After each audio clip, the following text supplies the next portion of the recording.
What's up, you filthy casuals? Welcome to the Casual Shenanigans Gaming Podcast, a podcast all about everything PC gaming related, and tonight's a little bit about Star Wars because we are joined by very special guest, HelloGreedo. Hey guys. Welcome to the show. We are also joined by Dave, the not-so-evil Evil Viking 13. What's up, guys? We are joined by James the Gray. What's up? Oh, he sounds happier every week about his nickname. And Joel the Wildcard.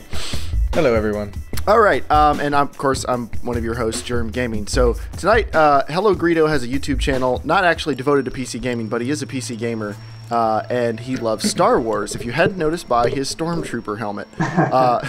And Joel absolutely loves Star Wars, and Joel will take pretty much any excuse to talk about Star Wars, and we're going to let him tonight, because every second he's talking about Star Wars, he's not talking about Bloodborne.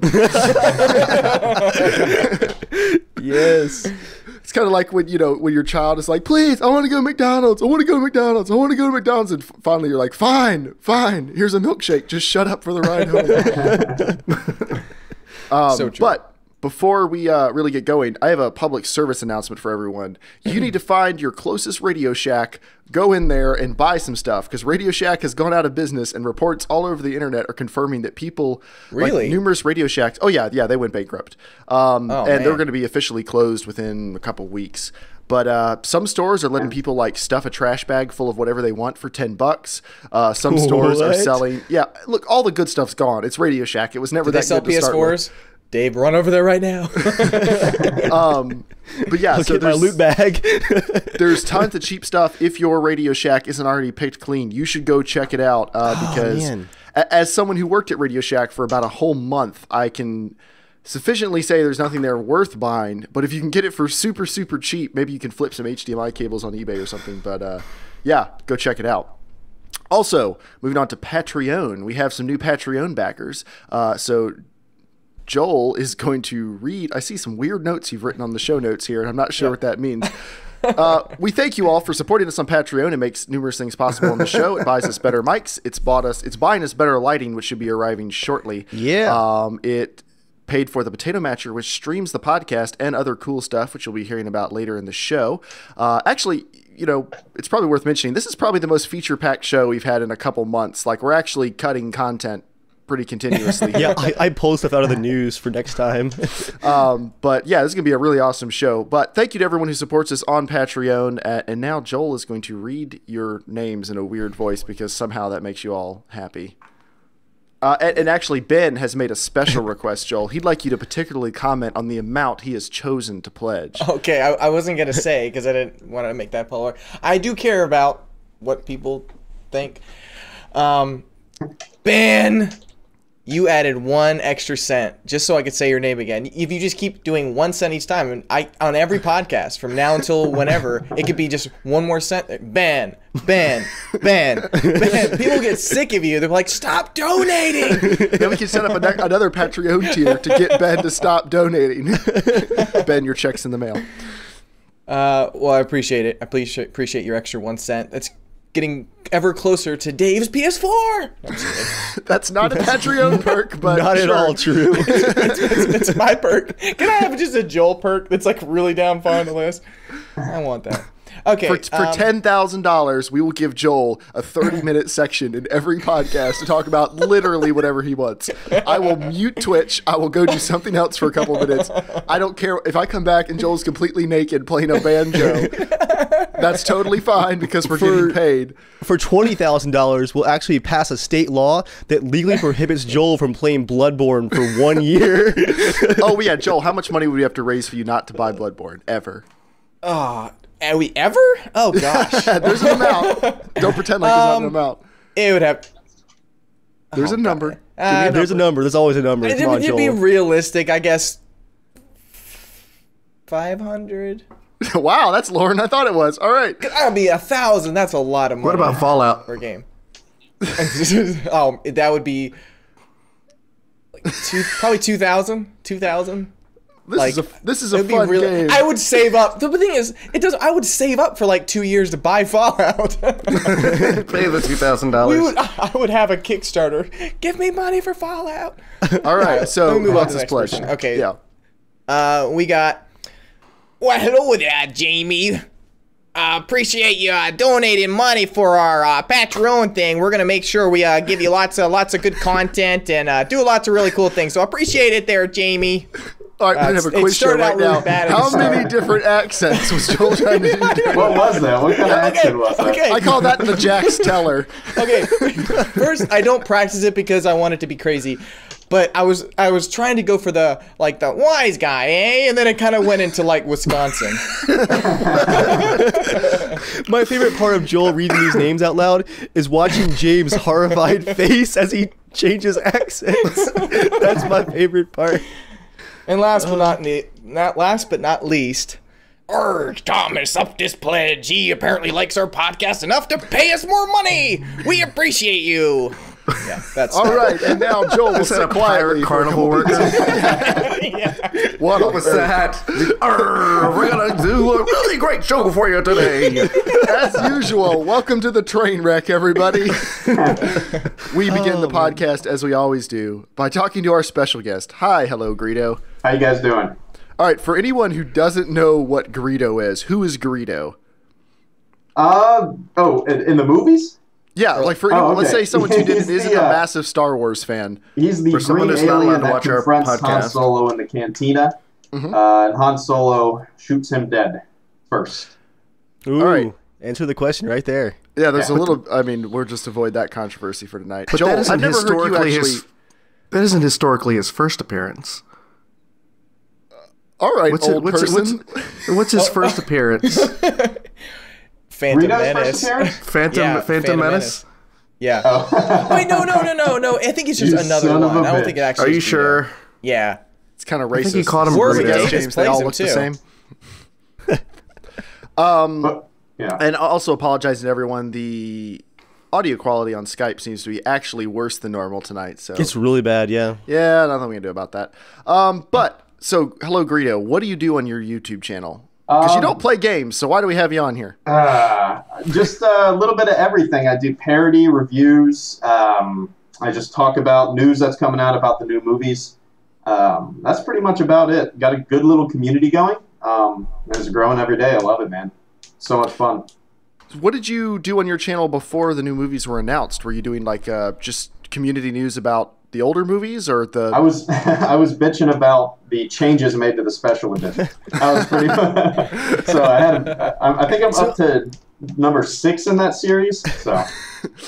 I actually had not seen your channel before until Joel showed me earlier this week, and having you on the podcast tonight, I was watching some videos today, and I really enjoyed those comparison videos. Thanks, man. I appreciate that. I don't want to be like burned at the stake here, but I only ever watched the enhanced editions. I was a little bit late getting to Star Wars. I'm in the same boat, yeah. Yeah, so in a nutshell, why should I be upset at the special editions? I understand a lot of Star Wars fans are. I've just never been able to see the originals. I don't know anyone who has the originals. So I mean, it'd be really hard to even explain, but honestly, it's just like there's a lot of like effects that just a lot of the effects don't hold up anymore now. So I mean, back in '97, right before as news was picking up for the next episode 1 to come out, they were re-releasing all 3 Star Wars films in theaters and to be able to get the budget to do that, they also needed to add something to be able to, it's Star Wars again. I think that would have been just enough if it was just restored Star Wars, but George Lucas wanted to just kind of go back and fix a few things. And there's a lot of fixes and tweaks that he did that are really cool and fun. There's just a few that are just like, they don't add anything to it. And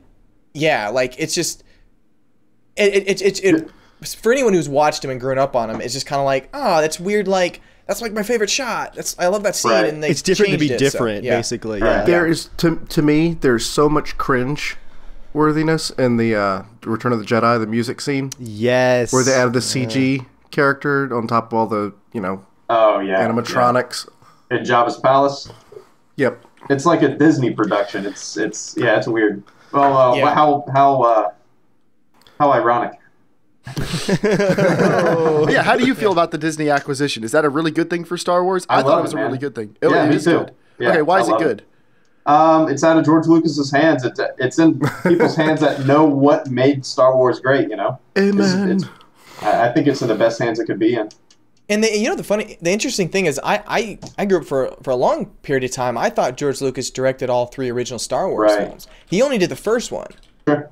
And so, I mean, like, it was a completely different person who did Empire Strikes Back. He was just way too stressed too. Yeah. I think he just had a great idea, and I really do hope that the new Star Wars film does align a little bit with what his original story is, because I'd just be really curious to find out what was his 3 movies that he planned extra. I mean, it's been talked about for 30 years. Like, this is not a new thing. Like, he had a plan for 9, even 12 films, but I think he narrowed it back down to 9. And so just be curious to see what his idea was. You know, even if J.J. Abrams, then they take off and go, you know what, people really need to see this. They don't want to see more of that. Let's take part of it. You know, I hope they don't just disassemble everything, because I think he's got great ideas. I just don't know if I think he has a really hard time accomplishing it.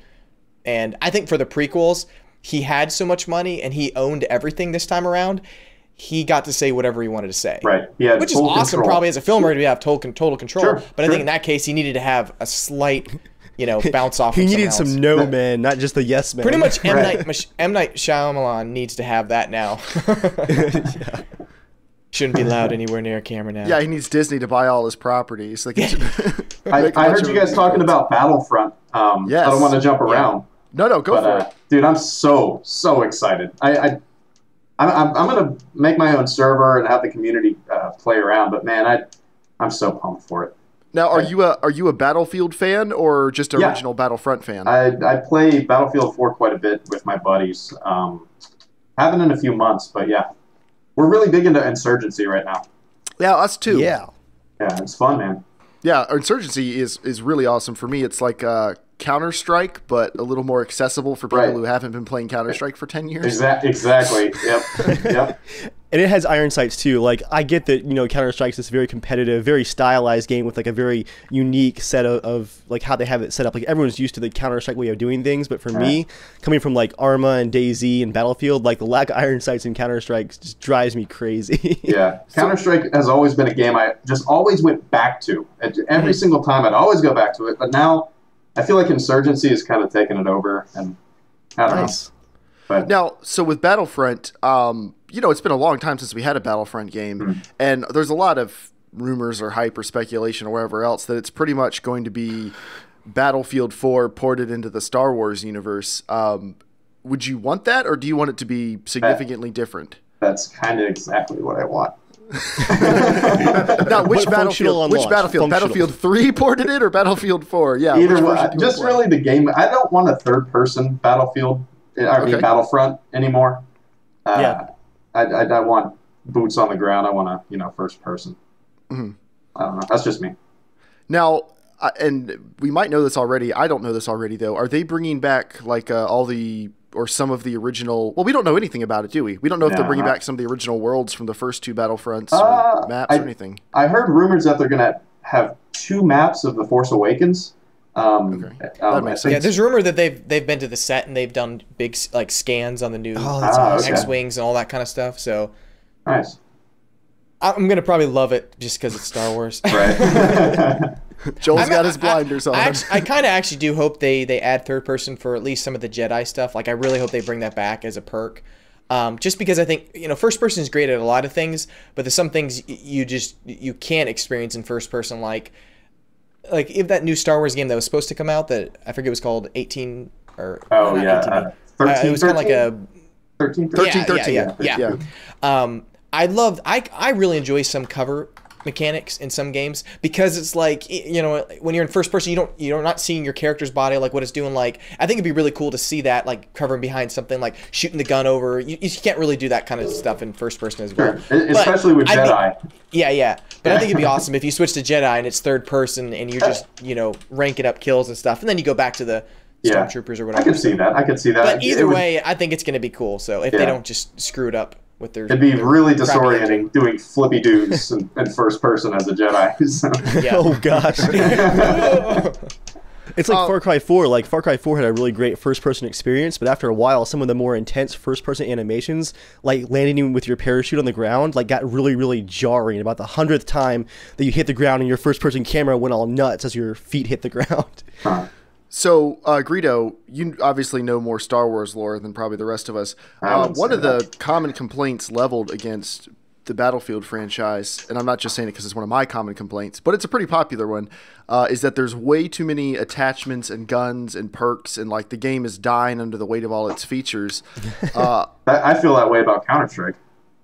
Well, is there enough different guns and things in the Star Wars universe that they could do that? Or because I mean, I feel like in the movies we don't see that much different tech. We see lots of different ships and aliens, but not that many different guns and things. And if it's primarily a shooter, that's going to be pretty important. That's true. I hadn't thought about that, honestly.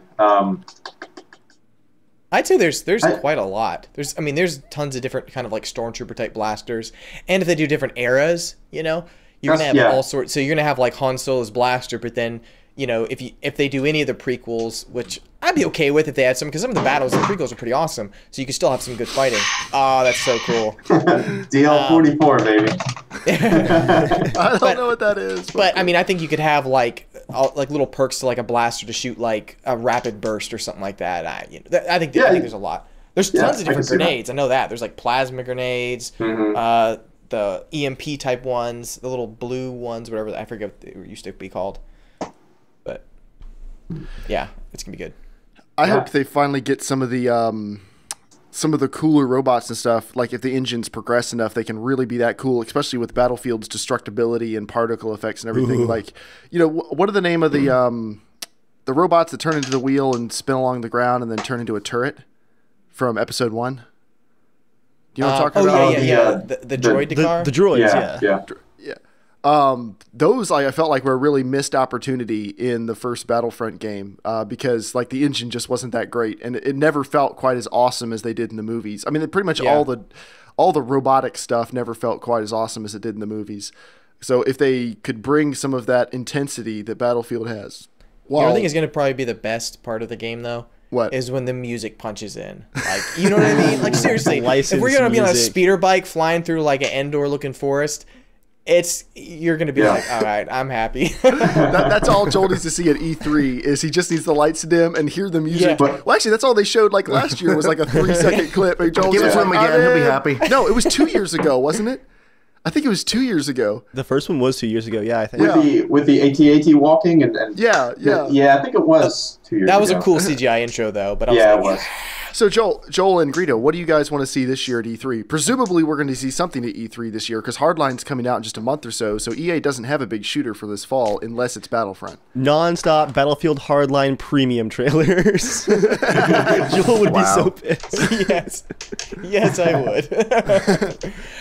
They've already confirmed that Battlefront is this fall. So yeah, unless it gets pushed back.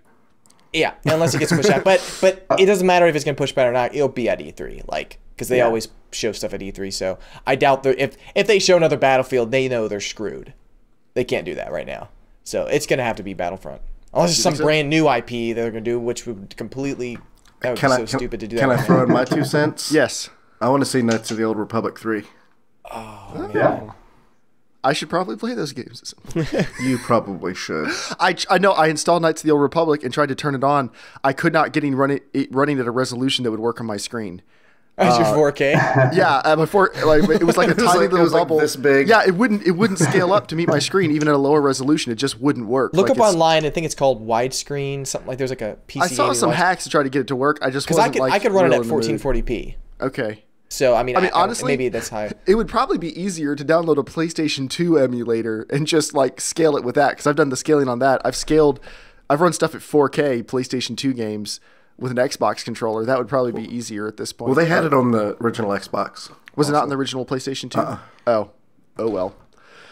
All right, well, I'll see what I can do. But so Greedo, what do you want to see at E3 as far as Star Wars? I honestly just want to see some maps. I want to see Hoth. That's like a live demo. Like a live demo, like some multiplayer. I don't know. Demo. Yeah.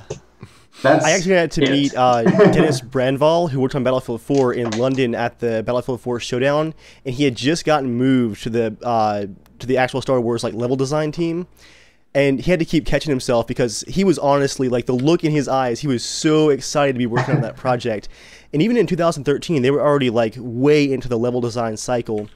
So I'm thinking we're going to get at least like 10 or 11 really solid maps in the final release. And with how pumped their team looked like, they couldn't talk about anything, obviously, but they were just so excited about it.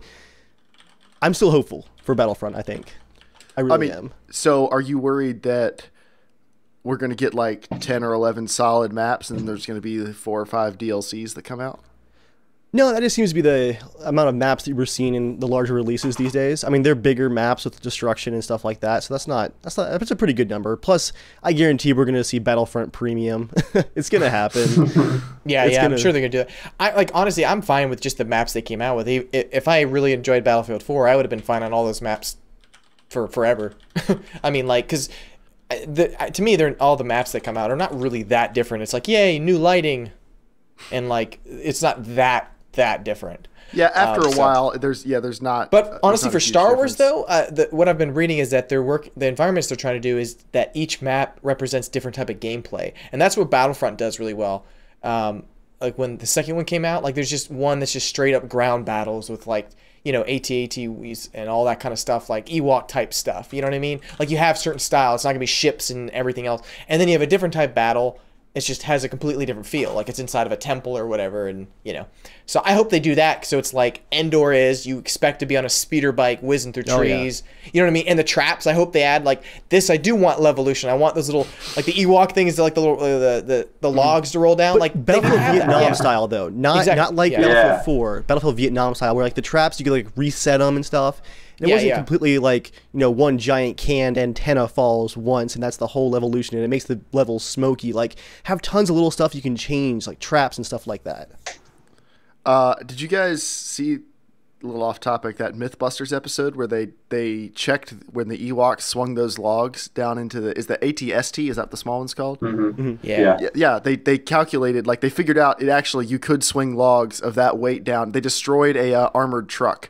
Like completely crushed the sides of it, and they're like, if the ATST was stronger than this, maybe it wouldn't work. But this is way bigger and heavier, and they completely destroyed it. So that's pretty sweet. It didn't blow up though; it just crushed it. But it was pretty cool. Well, it's Hollywood. Every vehicle that gets destroyed has to explode. Random side thing of Star Wars news. It was funny. The Star Wars event's coming up soon. I forget what it's called actually now. Celebration. Yeah, there we go. Celebration. Yeah, and the actor who played the flying Ewok in Return of the Jedi, the one that flies in the he's gonna be there. And that's awesome. I was like, that's pretty awesome, actually. Wait, do they have anyone bigger than that, or is that it? I know. Actually, Carrie Fisher's gonna be there, and Mark Hamill's gonna be there. Okay, all right. Because that's like the lamest. Harrison Ford's not confirmed, but I wonder if they're gonna pull out a big. It sounds like the lamest small Comic-Con type thing ever. It's like, and the flying Ewok will be signing autographs. It's like the Ewok that just flies over for like a second. Flying Ewok number 14. Drops a rock. Unnamed. Yeah. He comes out over the crowd dropping rocks. Signed rocks, only $200. Real ones from the set, as far as you know. And you have no way of knowing that guy's the real dude.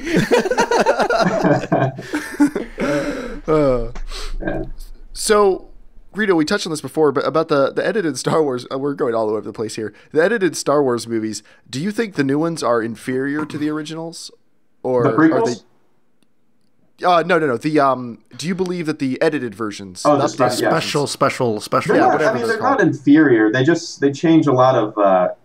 They add just some nonsense, really, like rocks in front of characters, big stupid dinosaurs in the background. Like a lot of slapstick comedy that you see in the prequels are sometimes thrown into the special edition Star Wars. I mean, it's tiny. It's stupid to bitch about, really, But that's what I do. It's not. So. No, it's not.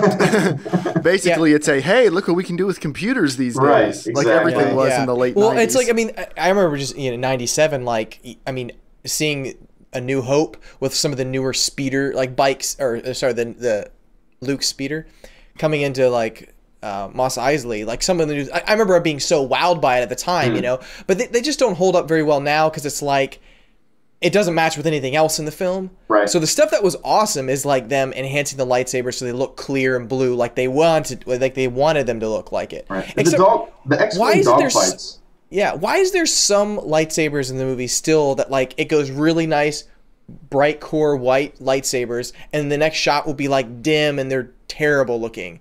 Like, I hope J.J. Abrams releases a old version and a new version. I hope he kind of pushes that out to do that. So that would be Maybe awesome. he'll redo the special editions. That would be amazing, actually. If they went back. Because when they fix the matte lines and like the green screen stuff like that, that's good. Because watching it now, being a filmmaker myself and working on movies, seeing some of the TIE fighters fly through the asteroid field, I can see this matte square and it bugs. And like, I wish I was a kid again. I didn't see that anymore, but I can't help it now. But I want to go back and I would erase that. Like, that's what I would enhance. Stuff like that's good. Cleaning up, unnecessary stuff. But changing story points is just, I don't know. Changing entire scenes, it doesn't make sense to me. How do you feel about Vader yelling no? Oh, yelling no? It was. Yes. Well, that was in 2005, right? Yeah. Yep.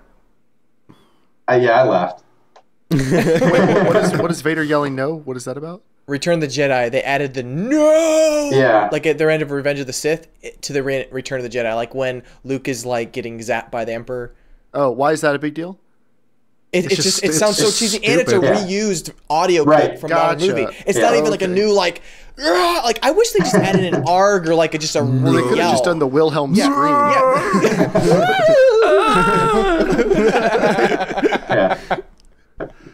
So that's a big deal just because it sounds dumb. It's cheesy. Sounds dumb. Yeah, it's really cheesy. And the silence did enough. I mean, this just him picking up the Emperor and throwing him off. You don't need to yell no like an idiot. I don't know. It just sounded so stupid. Yeah, there's a lot of just subtlety that worked really well in those movies. And I feel like adding all the CG, like, it was cool that they could, like it was, you guys were saying it's great to be able to fix stuff, but to add stuff, it's just mostly stupid. Like, they didn't need to make that town look so crazy big. I mean, it worked. I mean, it worked as a small sand town. Right. Yeah. I mean, if the CG had been a little bit more matching, I wouldn't have cared, but it looked like putting CG on top of something that was shot really well. There's one scene in the special edition of Tatooine where you're looking down a street and there's two stormtroopers standing on one side and two stormtroopers standing on the other. And they're mirrored. They're just flipped. They move identical, and it's just so weird to see because these two groups of stormtroopers are just moving I don't know, it just looks like a shitty video game.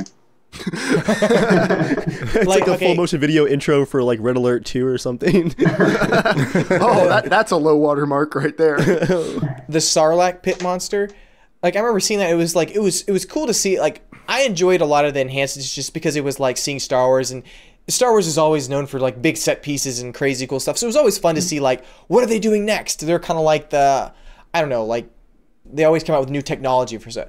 But it's like I just really want the original Sarlacc where it was just like, crap, what is underneath the sand, like that's eating everyone, like that was really, but they show everything. It's like, seriously, and I think it goes back to something that Spielberg said when he originally worked on Jaws, that if the shark had worked, the movie would have failed. Yep, like absolutely. Kept on failing. Is that why he just made it a more suspenseful film?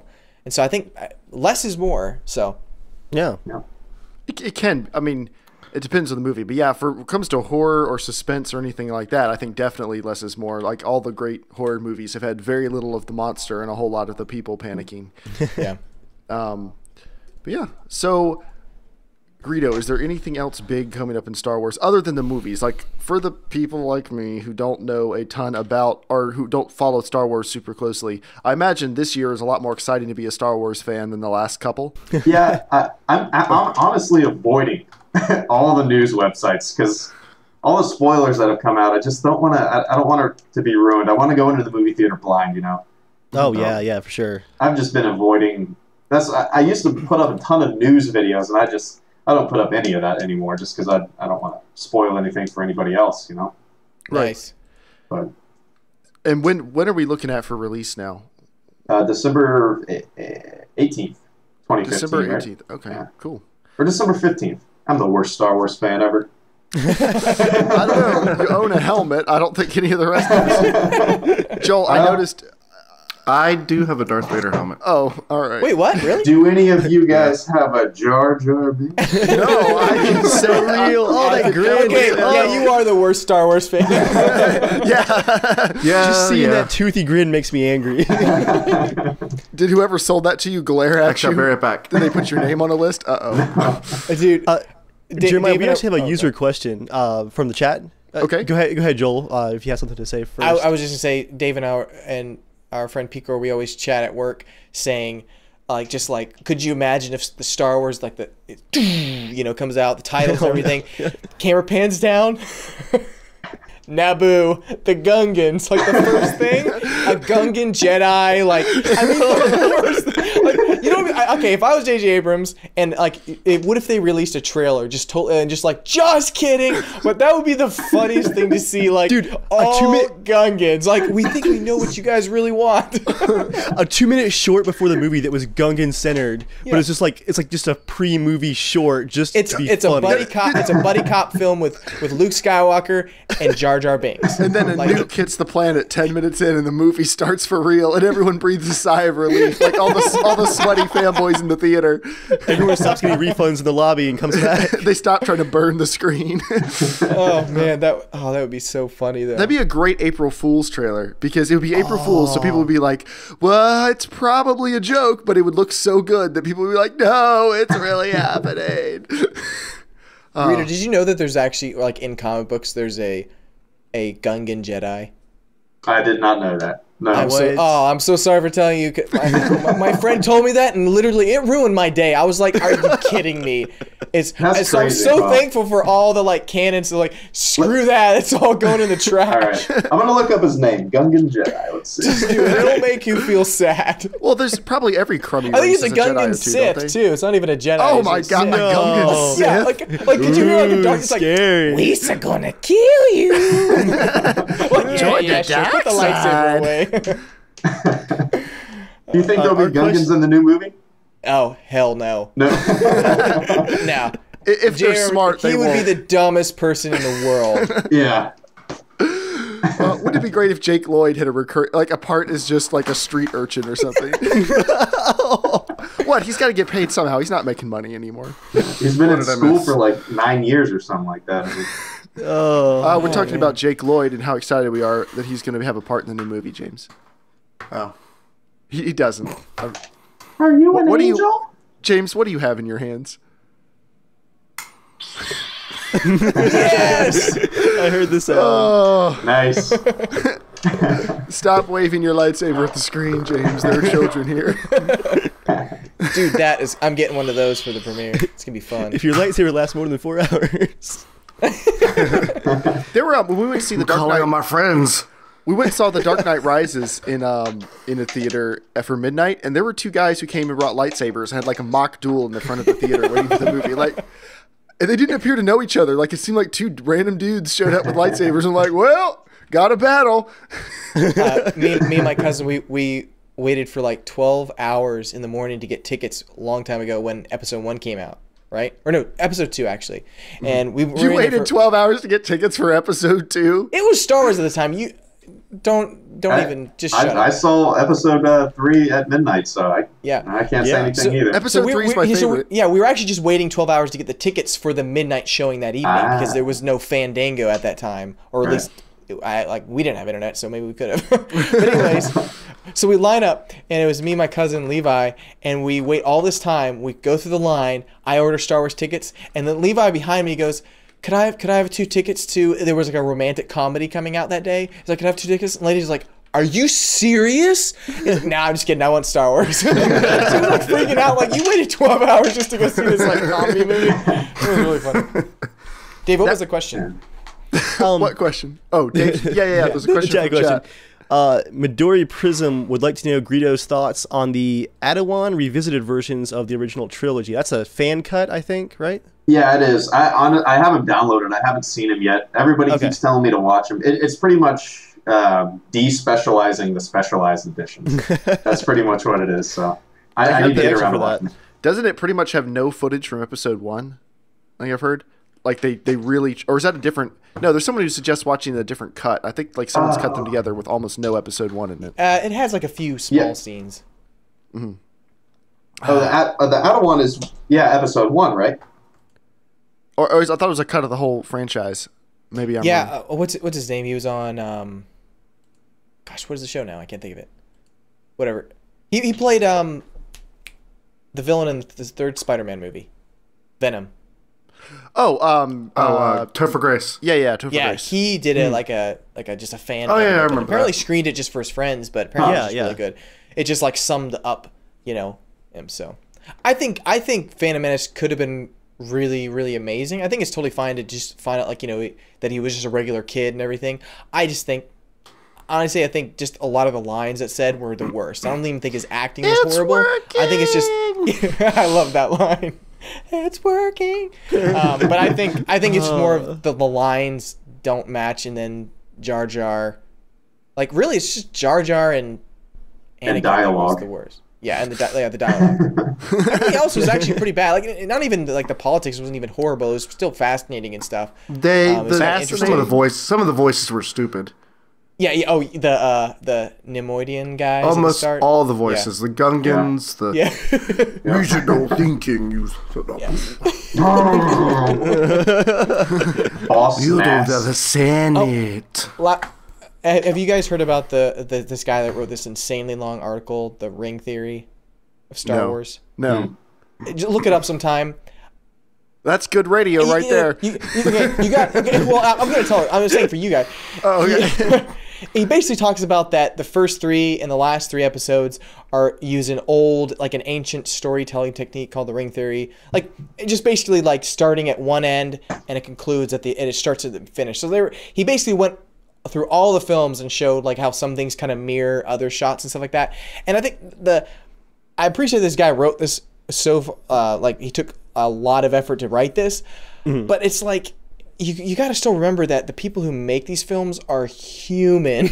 Like, it's like there's budget concerns, there's all sorts of stuff. So bad humans. I feel bad, but that article is absolute crap. Like, and it doesn't, and like having a ring theory, just because something might start and end well and like end in a nice circle, doesn't mean it's a good story. Like, it still was botched up in a lot of different areas. There's a lot of amazing stuff. But I'm like, that's putting a lot of faith in someone who, and then also, why would it be a ring theory if George Lucas originally planned for 9 of them? Like, he has stories he's had for ages, so it wouldn't make sense as well. So it'd be like a figure 8 loop story. But I'll be honest, I don't really understand what you're talking about at this point. It feels like when we're talking about technical specs, like I feel like we've just drifted from the line of things I have any understanding of. I'm like, I liked episode 3, had a lot of fighting in it. Greedo was actually asleep in his helmet. You can't see his I'm not gonna lie, it's pretty difficult to follow along with everything with this shit on, but I'm gonna start wearing a helmet so I can sleep during the specs. Thanks, James. I'm just kidding. You can be replaced. Oh, can I? Yeah, I'll find somebody.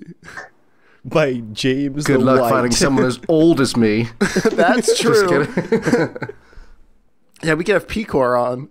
Hey, Picor, tell us what games were like when you used to play. Well, Super Mario was a thing.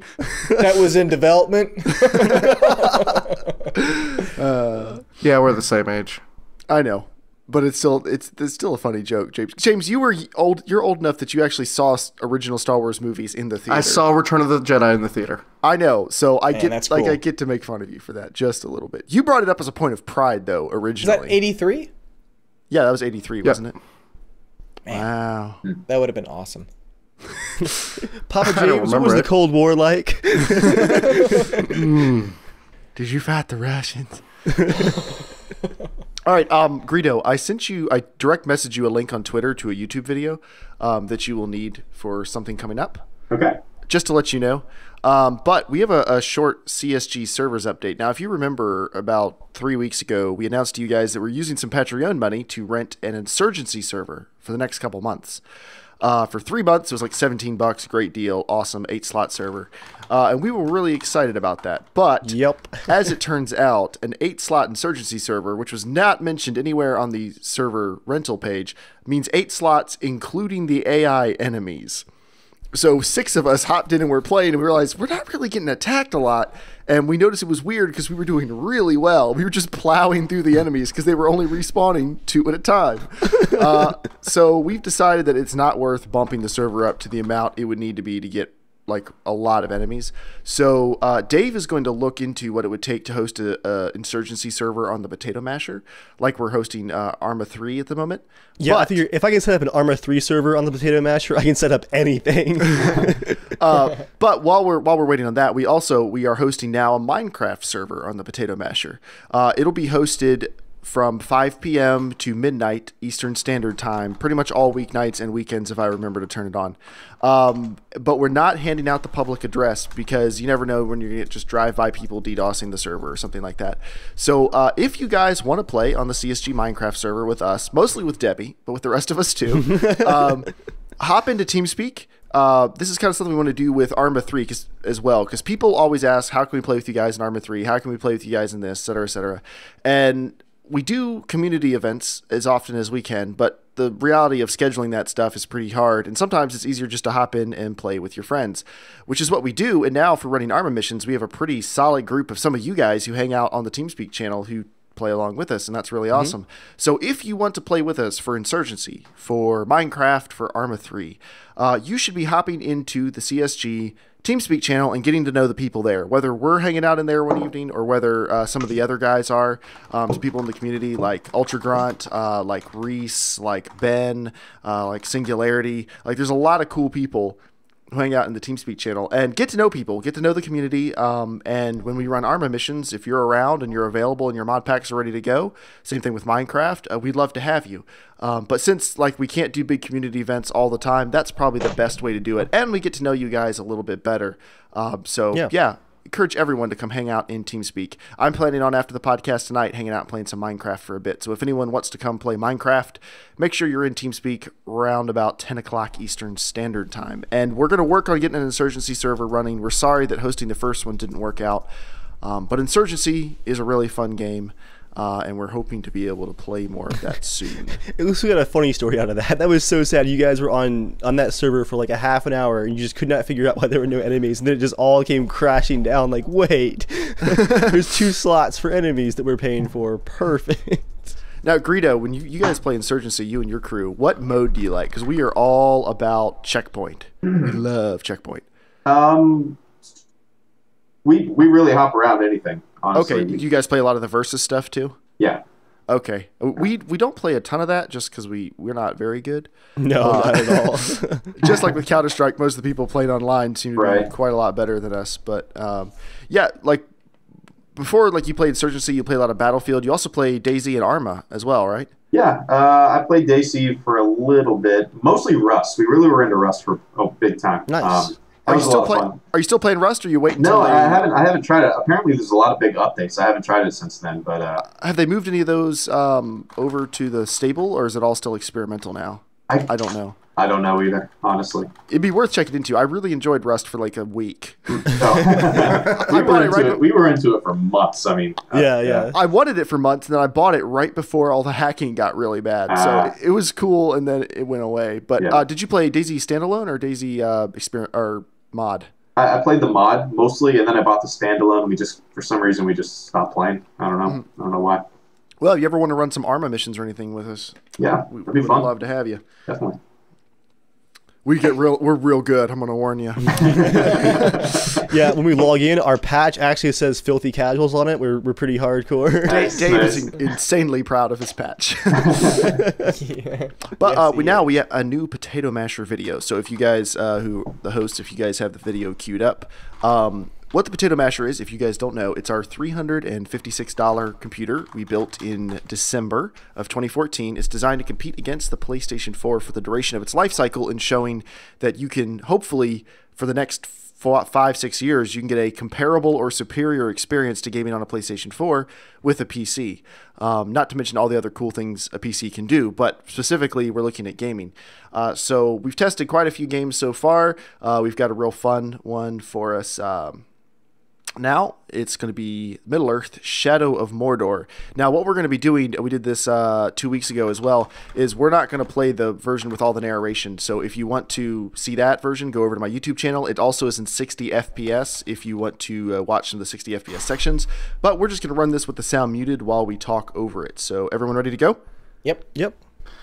3, 2, 1, go.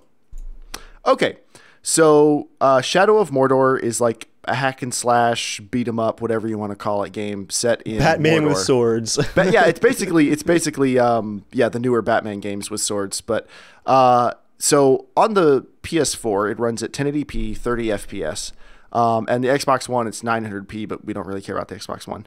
So It looks really, really great on the PS4. It also looks really, really great on the PC. Dave, could you talk really briefly about some of the graphic stuff? Because you've played more of Shadow of Mordor than... Yeah, this is a game that I just bought about a month ago. I'm like 24 hours in now. I'm progressing really slow in the story because I find the combat just a lot of fun. Like, I've almost killed the entire like array of captains and like enemy leaders in the entire game. I'm only halfway through. Like, each time someone gets promoted, they're all dead on like the little promotion map, and I have to like go after the new guy who's moving in. The game is not only a lot of fun, but also really, really good looking on PC. And PlayStation 4. It's really good looking on PlayStation 4 too. And I would actually say, and I talked to Jeremiah about this, if you're playing on the PS4, you're at 1080p, and if you're also at 1080p on the PC, the two versions really have almost complete parity. With the exception of stuff like draw distance, anti-aliasing options, stuff like that, your overall experience, though, is going to be really, really close. Is it 60 or 30 on PS4, Jeremiah? It's at 30. Is it 30? Okay. Yeah. I can't do 60 at 1440p on the PC. I average like 35 to 50. Like it varies pretty on miles. the higher settings. On Ultra. Yes, actually, for screen tear, hold on, let me cut in real quick, James. Yeah. Because I talk about this in the video, but of course we didn't talk about it here. I turn off VSync a lot of the time just to see what the frame rate will actually do. This game has a frame rate lock and it has VSyncing as two separate options. So even if you turn on the frame rate lock, you can still have screen tearing. And this game's screen tearing is actually pretty bad. So you will definitely want to run it with VSync on if at all possible. I love the stills. I like that you paused and kind of zoomed in on stuff. That's really because I'm curious to see how that looks. All right, now see that freeze right there? So the big problem, it's not really a problem. They warn you in the graphics settings on the PC, if you want to run the really high textures, you need a lot of graphics memory. And they warn you before you turn it up, but I tried it anyway, and the game will severely stutter. If you turn it up, basically past the textures that the PS4 has. As soon as you go above that level, you need like 4 gigs of memory. If you go all the way up to the Ultra HD texture pack, which is a separate download. Dang, it's like about the same, dude. Especially for any of the close-ups. It is. It is. It's hard to even tell even the distance unless, it's like back to back, but it's not that much at all. Yeah, but you if you want to use the Ultra HD texture packs, you're going to need, they say, a video card with 8 gigs of video memory, which is hilarious because there's only a handful of cards that have ever had 8 gigs of video memory. So, and for people who have a PS4 and are confused, no, that's 8 gigs of video dedicated memory. The PS4 does not count because it has 8 gigs of shared memory. But it runs basically the equivalent of medium to high textures. The same thing as I'm doing on the PC here. So for frame rates, with everything on the highest settings except for textures, it runs a very, very easy locked 60 FPS. And it looks absolutely fantastic. It has no trouble maintaining 60 frames per second. Occasionally, you'll get a very slight drop, like just because every game has them from time to time. That is impressive. I'm looking at it. It looks so smooth. It does. And coming up here, we have a 60 FPS section. Of course, on Twitch, you guys won't be able to see that. But if you go on the YouTube channel, we're going to have a comparison here in just a second of 60 FPS on the Potato Masher versus 30 FPS on the PlayStation 4. And the PlayStation 4 doesn't look bad for action, but you can definitely tell that the Potato Masher version looks better. And when we get to the other resolutions, I'll talk a little bit about what resolutions, what other resolutions you can run the game really smoothly at, because it actually scales really well. And I think it's because like the backgrounds and stuff are kind of sparse. It's mostly just units on screen, and it's still, even the PS4 can have a lot of units on screen. Like the game doesn't seem real limited. I mean, they're all kind of dumb. Like, it's not super advanced AI, but it's impressive that they're all modeled and rendered out very, very smoothly. They do react very, very well consistently. Like, they always act, in my opinion, very realistically. You don't get a lot of glitchy AI stuff going on. Okay, so if you're watching this, looks pretty sweet. It does, yeah. If you're watching this in 60 FPS right now, like, it really is no comparison to the smoothness. Like, it's just way, way better on the Potato Masher, which is a shame.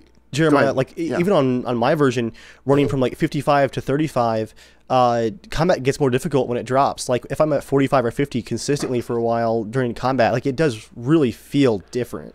I've got to say, I'm not a big fan of this combat, the same thing in the Batman games where it freezes frame almost when you go to hit people. I would much prefer it was just fast the whole time. Oh, I love it. I've done some ridiculous stunts. Have you played God of War?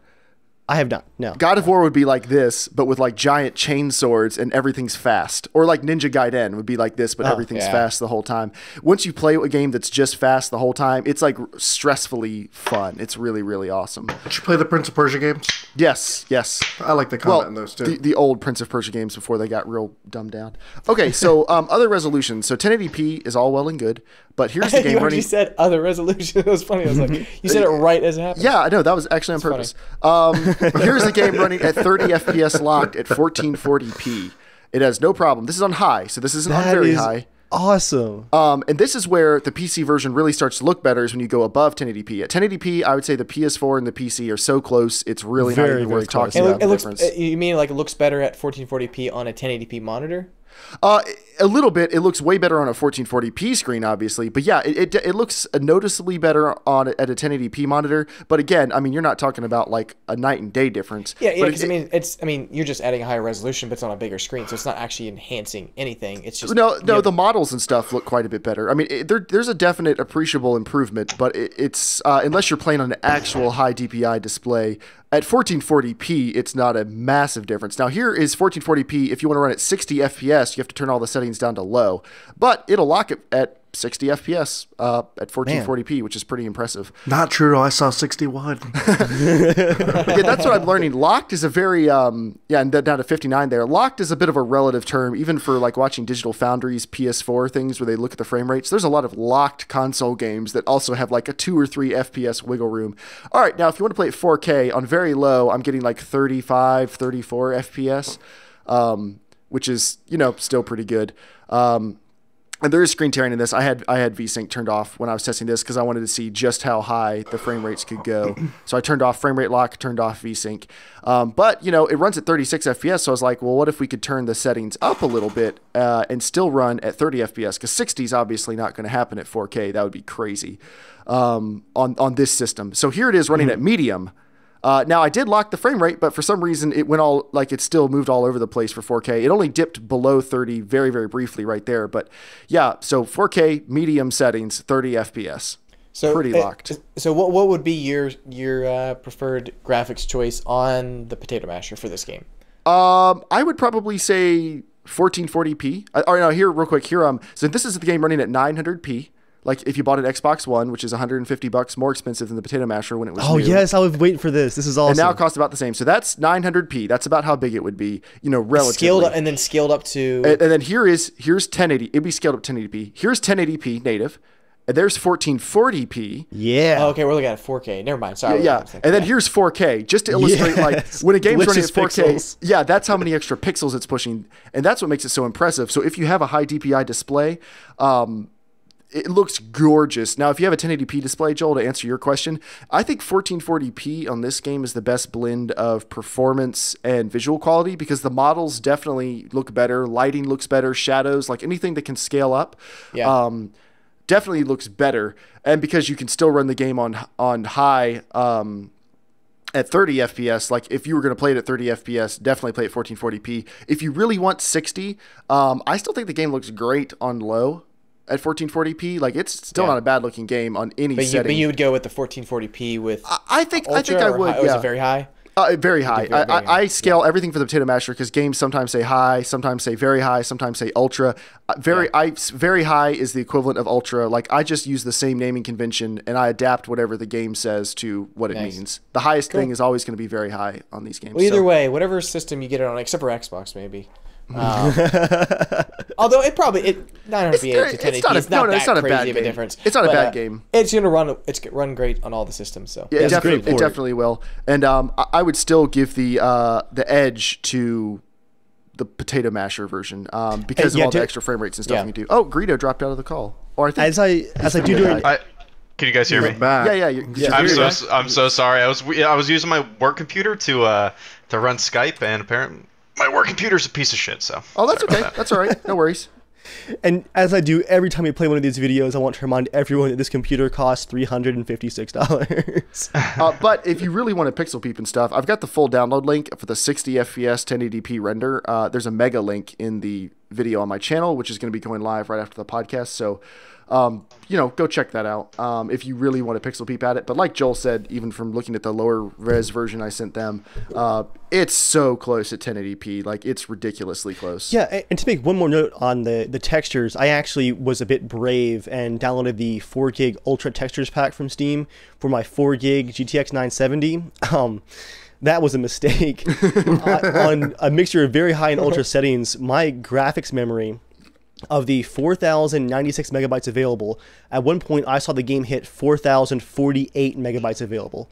That's not a lot of wiggle room, and the game was starting to stutter. But at 2560 by 1440 with very high and ultra textures, that's where you're really going to see the difference. You're pushing away from that parity at 1080p. At higher resolutions, you really notice the texture difference, and the game looks gorgeous. I mean, the texture work in this game, props to the artist. Fantastic work. The texture work is really good, but as someone who works with photos for a living, I'm going to fuss a little bit at not just the Shadows of Mordor art team, but every art team since the new console generation hit. I think people are going nuts with the added storage space on these Blu-rays and the added memory of the consoles, like the much more memory than the last generation. I think we're seeing a lot of bumped up textures and bumped up storage requirements that don't deliver a comparable visual experience. Like, compressing images and compressing textures, it's not a linear scale. And I think we're like doubling texture sizes as far as their file size, but we are getting I'm seeing maybe a 10% improvement in the actual textures themselves and a lot of things. I think we'll definitely get to the point where those textures are being used to their maximum potential, but I don't think we're at that point yet. And I think it's kind of dumb that we've had this massive video memory usage bump. I think it's just because they know that modern games don't need all the memory of, say, the PlayStation 4 right now. Like most games on the Potato Masher, the game itself uses a gig to a gig and a half of memory. So let's say on the PS4, it's probably using something comparable. The system's probably using 500 megs, something like that. So you have 6 gigs to use for textures if you wanted to. So why optimize everything? You can just dump it on the disc and let the PlayStation 4 choke through it. But yeah, Potato Masher. It is now time for the news. News time! First bit of news, Battlefield 4 Community Map Design. Whose item is this? Oh, I did actually. Sorry, Okay. I was just typing in the time. That's all right. What's up? I saw this. I thought it would actually more interest Dave than anyone else. I bet Dave's probably seen it. I immediately got excited when I saw this because I thought it was a map editor that was going to come out that you could just make your own map. But then how will they sell DLC for Yeah. But then I was like, But apparently, I guess they're just going to work with the community. They're going to work with the community and just, I guess, come up with a. They're going to release it as a free map though. But I guess they're just. It sounds like they're just trying to increase PR. That'd be my guess. But it's also a way to get the community engaged a bit in the development process and kind of maybe bring some of their expectations back to reality too. Drag them through the entire development process of a level, like from start to finish. Yeah, because that'll make the Battlefield community more understanding. Yeah, maybe that's the idea. Joel, this actually I found interesting because they had that map design competition in 2012 for Battlefield 3. Do you remember that? Oh, yeah. I actually won. I was one of the entries that won. And then nothing happened with the designs.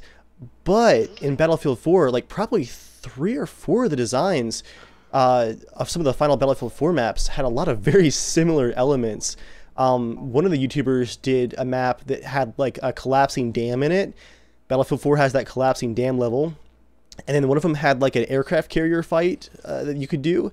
And on Paracel Storm, there's like an aircraft carrier that's like a capture point. So like a lot of the little designs and stuff from them ended up being spotted here and there in Battlefield 4. I just thought it was interesting to see them actually going to the next step of actually taking maybe direct community ideas and putting them into a final map and acknowledging it versus just gathering ideas and then maybe using them here and there without any further acknowledgement.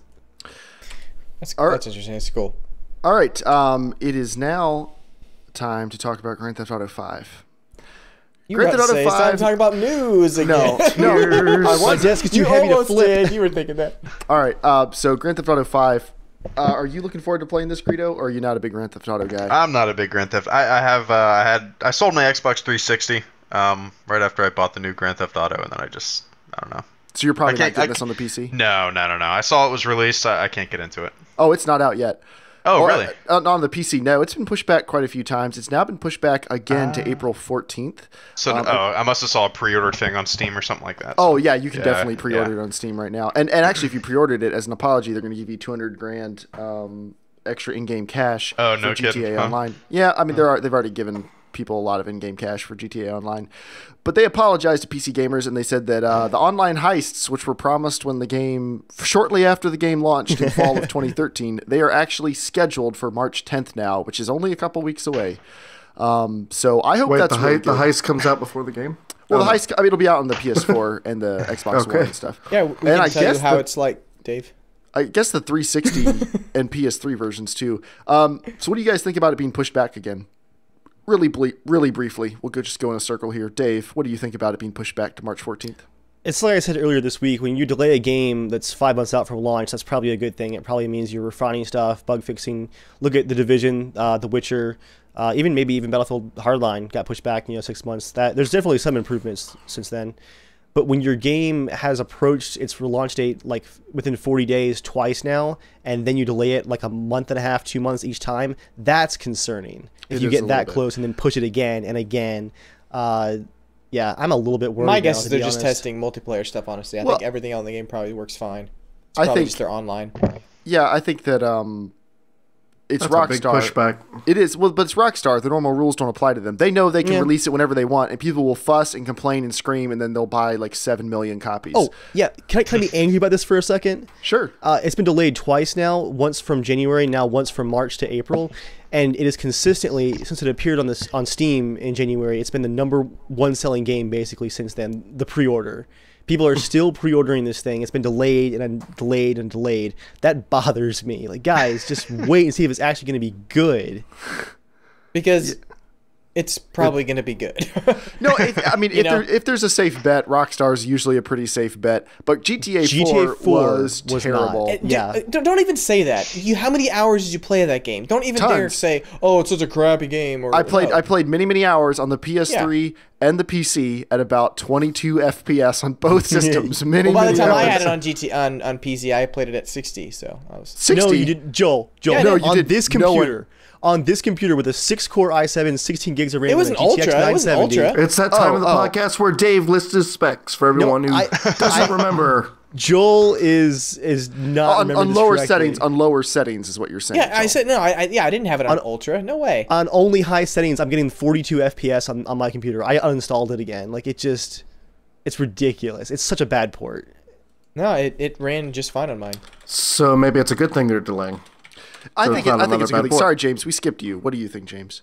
I have no clue what our circle is at all. It's all different rows for everybody. Okay, I'm just going across Skype here. I'm just going. Greedo said he's not going to play it, so I'm not going to make him give an opinion. What do you think about things you don't care about? At this point, who cares?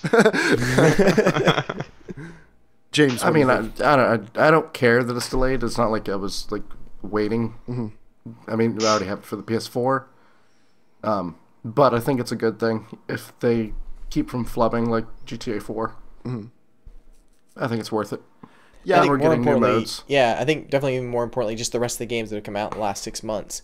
Yeah. Like, just don't come out if it's not going to work right away. Even for just one day, that's a lot of negativity. Where I don't give a crap if it doesn't work on the first day, like that much. I really don't. Well, if it's like online servers on the first day, that's a little forgivable because everyone's getting DDoSed. It's after that when it becomes an issue. Pretty much most game releases, at least the first couple hours, get dogged a little bit, and that's normal. But H1Z1. I really don't want people pushing me to go buy it right away because I do have it on the PS4, and I'm gonna enjoy the heist a little bit, but Bloodborne will be out before that, so don't expect me to be playing GTA 5 because I've already played an ungodly amount of hours of GTA already. Me too, but I want to play through the campaign or the story mode again on PC so I can finally have good shooting controls. I played through the entire GTA 4 story again with just a Glock. Like, that was the only gun because the game becomes easy at that point because you can just aim and click on stuff. And it's way more fun, in my opinion, except for driving. I had an Xbox 360 controller resting on my lap for when I had to drive something. That's the perfect combo, in my opinion. Do the keyboard and mouse for shooting and the controller for driving. That's how I played through Watch Dogs. That worked great. It sucks for me, though, because that's going to be right in the middle of when I'm trying to blast through the 2 Witcher games again before The Witcher 3 comes out. Now, you're a brave man. Just a counterpoint to Grand Theft Auto 5 getting delayed. The Witcher 3 devs, CD Projekt Red, have said for months now, they said The Witcher 3 is done. It is completely done. It could release tomorrow. For like 6 months now, they've just been refining it. That all they're doing is polish at this point. And the art team's probably working on future updates and stuff because they're really good about doing free DLC. But the game is completely feature complete. They said everything works and they're just polishing and getting it as awesome as humanly possible right before it launches. And that's like the most awesome way to do stuff. And I'm super excited about that game. And I don't know what I'm going to do for video cards because just my 1290 makes my office uncomfortably warm. And I don't think getting the second one would be a really good investment in my mental health.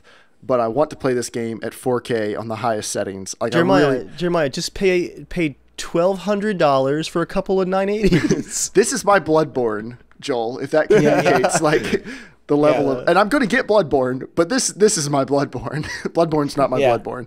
Bloodborne's not my Bloodborne. Bloodborne's my Destiny at this point. The game I'm getting to play with you. Hopefully, I like it a lot more than Destiny. But, well, okay, I can't like it less than Destiny.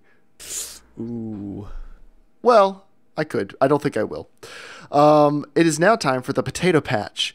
Bringing back a section of the podcast where we talk about consoles. The PS4 European boss of PlayStation Europe, Jim Ryan, did a very, very honest interview with Dave Jenkins from the Metro online newspaper blog thing very recently, and he was very, very candid, which is surprising. And when he was asked about Drive Club and games that come out and don't work right and stuff, there's many public issues with Drive Club, especially the PlayStation Plus version did not launch. They yanked it like at launch, like within an hour before launch. They said the PlayStation Plus version wasn't coming out, which is pretty much the definition of a last minute pushback. And it was pushed back indefinitely, and we still don't have any hard data on when it's coming out. And this is a game that originally was supposed to be exclusively PlayStation Plus, or not exclusively, but like it was going to be free to PlayStation Plus members. And he said, to be honest, he couldn't guarantee it ever came out. And he spun it a little more positively than that, but he said, it's a hard process. The game's broken. That portion of the game is broken, the online portion, and we're just going to work on it till it's done, and we're going to release it when it's done, and that's like the best we can do at this point, which from his perspective, is a reasonable thing to say. Of course, the internet got really upset and crapped a brick because, he basically said the PlayStation Plus version, we have no idea when that's ever going to come out. So Sony hopped on that really quickly with a PR statement saying they are continually working on improving the server capacity to enable us to launch the PlayStation Plus version as quickly as possible, which is extremely generic and tells you absolutely nothing except the stuff they've been telling you for months, which is, we're working really hard, guys. Trust us. You can buy it at retail if you really want it. So do with that information what you will. Well, I do really hope it comes out because I think I would try it because the game looks like actually a lot of fun. And I don't play racing games a lot, but every once in a while I don't mind dabbling in it for a little bit. Like just a change of pace is kind of nice. Is that a Han Solo cardboard cutout behind you, Joel? I wish. It's a cardboard cutout of Dean Winchester. No, that's Joel. Why is he turned around? Yeah, he turned around out of respect for Star Wars night. Is that what it is? No, it was like that last week too. It was. What did Dean do to you? I can't see it. Wow, Joel's so much smaller. It's a cardboard cutout of Dean Winchester from Supernatural. Oh, okay. From here, it looks like Channing Tatum. He looks a lot like Channing Tatum. Why don't you bring him closer, Joel? Wow, Joel's office does have lights. Look at that. All right, everyone just awkwardly stare at what's happening right now. Joel can't hear us, so I don't know how long this is going to go on. Joel, why do you keep turning that light off? Joel? Yeah, I don't. Why don't you keep that light on? I think he looks fine. He looks good. He's lit. He's like a stop or two brighter than the darkness. Actually, probably like 3 stops brighter than his room. That's good. He looks good.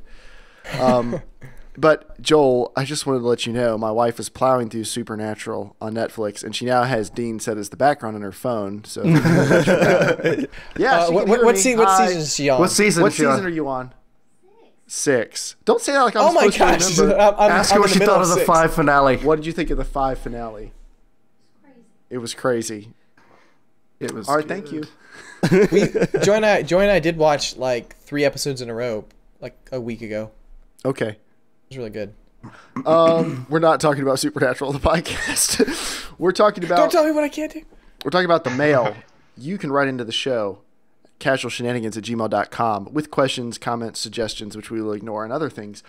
Just like our Amund did. Amund, who is written in many times, Amund Arlenson, and I'm not pronouncing your name right, and I'm sorry. But he said, in last week's podcast, you guys answered a listener's question about recording games and voice over IP audio with an Elgato game capture.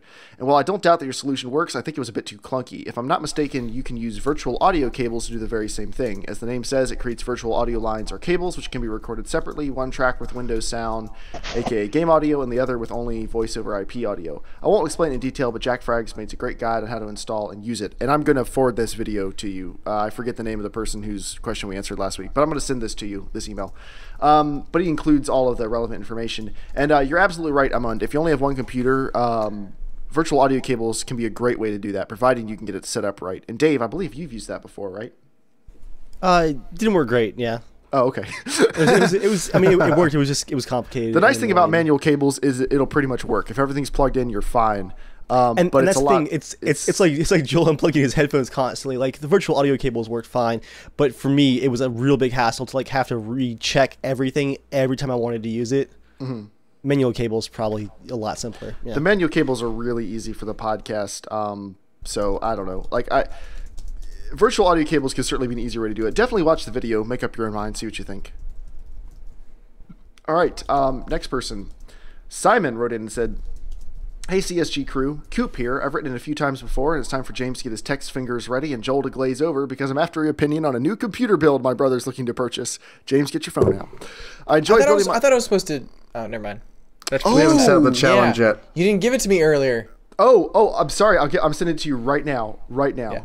I haven't spent any time on this email because I was going to be able to just answer it on the fly, but here you go. I'm sorry. Yeah. Emailing or chatting? Email. I'm sending it to you via email. I can still send him text. As per our previous thing, Joel is now, Simon, I'm so sorry. Joel is going to answer your question all on his own. Okay. Yeah, you have to do a good job, though. No, he has to be serious. Okay, I'm going to do the best I can. Stop smiling. Okay, sorry. Okay, I enjoy building my own PCs, but my brother lives a few states away. He's looking to be a pre-built system for a few reasons. These are the specs of the system we are looking at. CPU. He has an i5 4690K. That pause. Cooler. I was like, there's got to be a cool way of saying it. Okay. Cooler Corsair H100i. My guess is the I is a slight difference between the H100. The motherboard, he's got an MSI Z97 Gaming 3.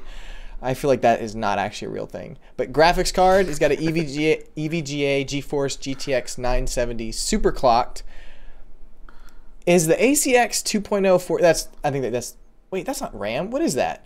Is that a part of the video card? That's the cooler. Oh, that's the cooler? Yeah. Wait, why is it what does that mean then? Why? Because they had ACX, they had the original ACX, and they came out with the new updated ACX coolers, which are called ACX 2.0. But why does it say 4 gigs right there? Because that's how much video memory it has.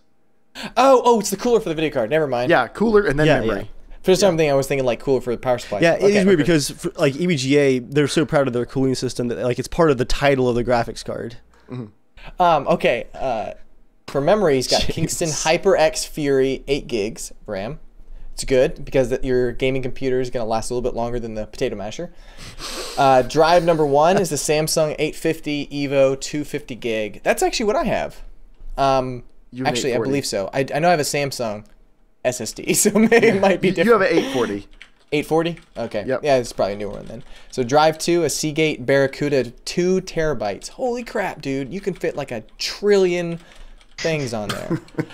Case, he's got an NZXT, man, Phantom 530. They'll never see you coming. NZXT. That's a crazy bit of letters right there for a model number. Okay. Power supply. That's a brand name, isn't it? Isn't that a brand name? It is, yeah. Okay. NZXT. Just let him go. Yeah, just let him go.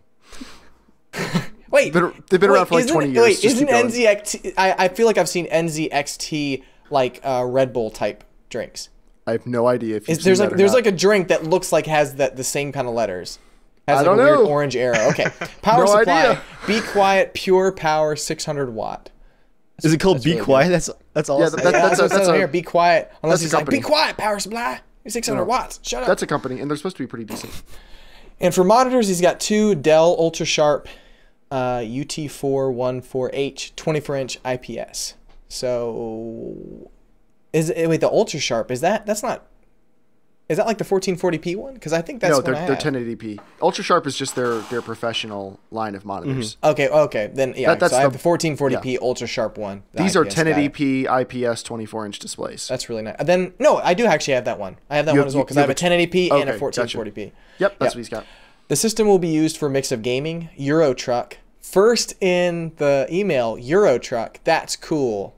You should get Oculus Rift. Apparently, it works really, really well with that game. So, flight simulator, train simulator.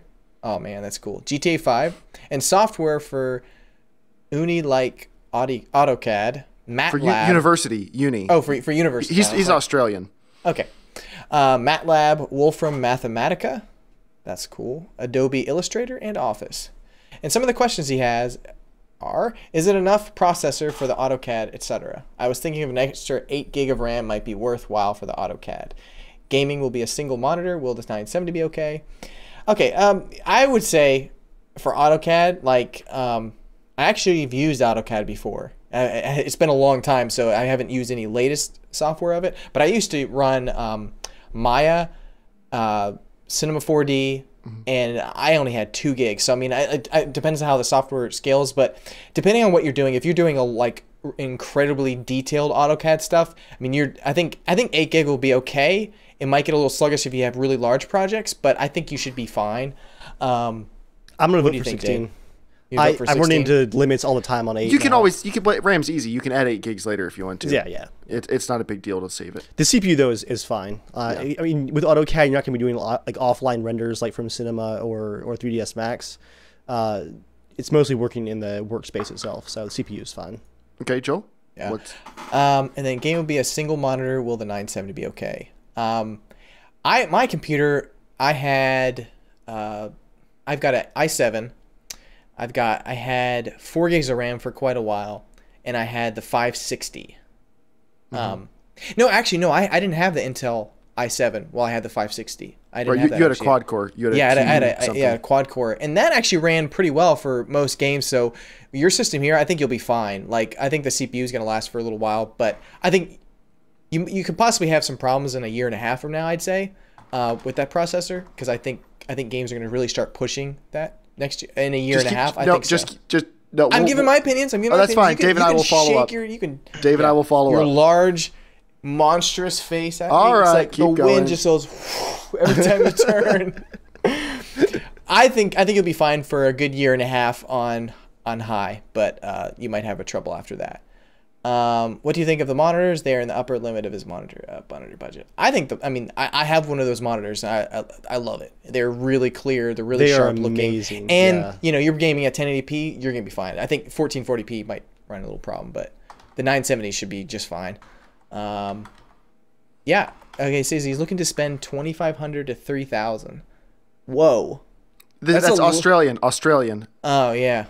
Everything's more expensive there. Dang. So I wonder. I'm curious how much that actually would cost over there. I feel like you guys could honestly pick this computer out for like, man.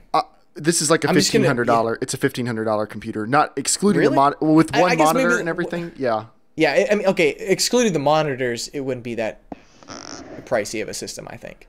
Yeah, it's probably like a $1,200-$1,300 system about it. But I'm going to look and see if there's any other better Australian options. He has a lot of hard drives. Yeah, the 2 terabyte, the Seagate Barracuda 2 terabyte. That's expensive. That's literally the cheapest 2 terabyte hard drive you can buy. Oh, what's the There's drives a from Seagate that are like the ridiculous fast speeds? You know what I'm talking about? The Barracudas are really fast. Okay, they are. Oh. Yeah, I use a couple of them. I use one for video recording. I get sustained speeds of 160 megabytes a second on a mechanical drive, which is pretty nuts. All right, I'm gonna cut in. No, Joel, what you finished, Joel? All I was gonna say at the end is, I'm smart enough to know that I would email my good friend Dave and Jeremiah to spec you out a system. All right, I'm going to cut in real quick. That processor is going to be fine for at least 5 or 6 years. The potato mashers use Joel. This is one of those sections where you don't know what you're talking about, so just listen. I can't wait for this coming year when your 4 gig system works just great. 4 gig system, Joel. The processor has absolutely nothing to do with the memory. That. Okay, all right. So just listen. The i5 750 in the potato masher not a single game except for ARMA on one core has pushed the processor above 70% usage, and that processor debuted in what, 2009, 2010? Modern Intel quad cores are way more powerful than pretty much any game out there. So a brand new top of the line Intel quad core with a liquid cooler, which means it can be pushed to well over 4.5 gigahertz, he's going to be fine until most likely 2020 with absolutely no CPU issues. It does not matter that the PlayStation 4 has an 8-core processor because it's an APU, not a CPU, and each core is like 1.7 gigahertz. These current consoles, their processors are slower than the Potato Mashers, and this 4690K is about 60% faster than the processor in the Potato Masher. It's not even going to sweat. And one 970 for 1080p, a 970 is the best 1080p card there is right now. And it will be for a long time. And it will be for a very long time. I think a 970 is is going to get you through this console generation, no problems at 1080p. Not at higher resolutions, probably, but at 1080p, I think you're going to totally be fine. I would honestly buy it with 8 gigs. If you need 8 more gigs, buy 8 more gigs. Like, you don't know how much you're going to need for AutoCAD and stuff. You're not going to need it for gaming anytime soon. But if you need it for AutoCAD, it's super easy to add later. It makes it a lot easier to render like previews. Yeah, and I mean, stuff like it'll that. definitely be useful. So if you can, I mean, if the budget works, go ahead and get it. If you're unsure and you need to trim some money somewhere, that's a really easy thing to add later. It's no big deal to add it later. The storage is great, 250 gigs. You're going to run out of that for games eventually, but you can still install games. Most games don't need an SSD. They run fine on a 2 terabyte hard drive. Yep. Just make sure you put like ARMA and DayZ and stuff on the SSD.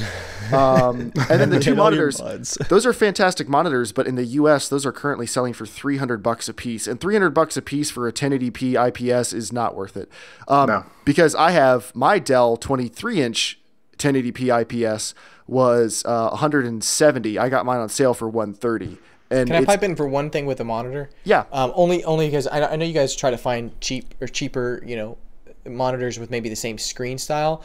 I would suggest if this person does really enjoy good aesthetics too, like I would definitely like.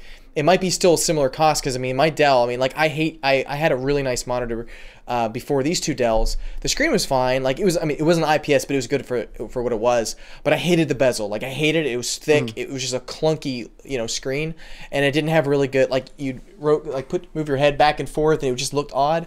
So that also I think reflects into it. It's not just finding a cheaper 1080p monitor. That's definitely true. Yeah. But the 1080p one I'm going to recommend has. But he's not saying get a cheaper one. He's saying get a good one for cheap. Yeah. This is too much money. Yeah. You can get 2 good ones for this price. I agree. My Dell IPS, it's an IPS, so there's all the great viewing angles and stuff. I have a and Dell also, IPS. Its bezels are thinner than this monitor by far. It's got the thinnest bezels of any IPS monitor I've seen, and you can buy it brand new for like $170. The only thing it doesn't have is HDMI. You have to game through DVI or get an HDMI to DVI adapter. But now if you need to be able to like rotate the monitor sideways and do stuff like that, if you think you're going to need that monitor is pretty cool. This ultra sharp you've got picked out. But I'm going to look and see what we can find for Australian built computers. Like, see if we can find you a better deal. I feel like that's too expensive. What do you think, Dave? I think so. Yeah. I mean, I've seen. I have a Dell Ultra Sharp as well. The whole build. Sorry, is the whole build? I think is too expensive. What do you think? Oh yeah. Okay. But I was going to agree with the monitors too. I've actually seen these specific Dell Ultra Sharps on sale recently. Because Joel, I sent you one, right? There was like, it was a huge sale. It was like $120. Yeah. And yours is 1080p, 23 inches. It's the same style as the one I got for the 1440p, like the same. As long as you're patient, follow a site like slickdeals.net. I know Australia's probably got some different options for deal sites like that, and just be patient and pick up a really good screen for a good price too. The build too is, I think, too expensive. Asus makes really great IPS monitors, like build quality and everything is going to be just as comparable to Dell. And if you want, you could get a Korean 1440p IPS monitor for that much on sale, but it's going to have like much crappier build quality and stuff. So visually, it'll be awesome. I don't know if I could recommend one just for like the build quality unless you really know what you're getting into. Our next bit of mail is from April. April wrote in a week ago and just wanted to say how much she liked the podcast. Well, it turns out my captain. April did not write in. He said, okay, So I died at work today listening to this podcast. I own an Amazon Fire phone. Look, guys, someone owns one. Oh, no. We found the Probably unicorn. got after the fire sale. Yeah, I got after the fire sale that on the Fire phones. It's on my girlfriend's Amazon account, so the phone is named April's, even though I am a man. A man named Cody. Thank you for thanking my girlfriend on the podcast. Thanks, Captain. Sent from my fire. Sent from my fire. You're welcome. So he was saying I have a sexy voice. Yes. Okay. Come on, James. Give the people what they want. All right. All right. Last bit of mail is from Nico. Hey, guys. I really enjoyed your $350 console killer video. I really loved it. I have a question and maybe a quest for you. Last weekend, my GameCube stopped running, and 2 days after that, my N64 did as well. So I asked myself, how much would be a retro console killer? I mean, with the Dolphin and PCS X2 emulators, it shouldn't be so expensive, right?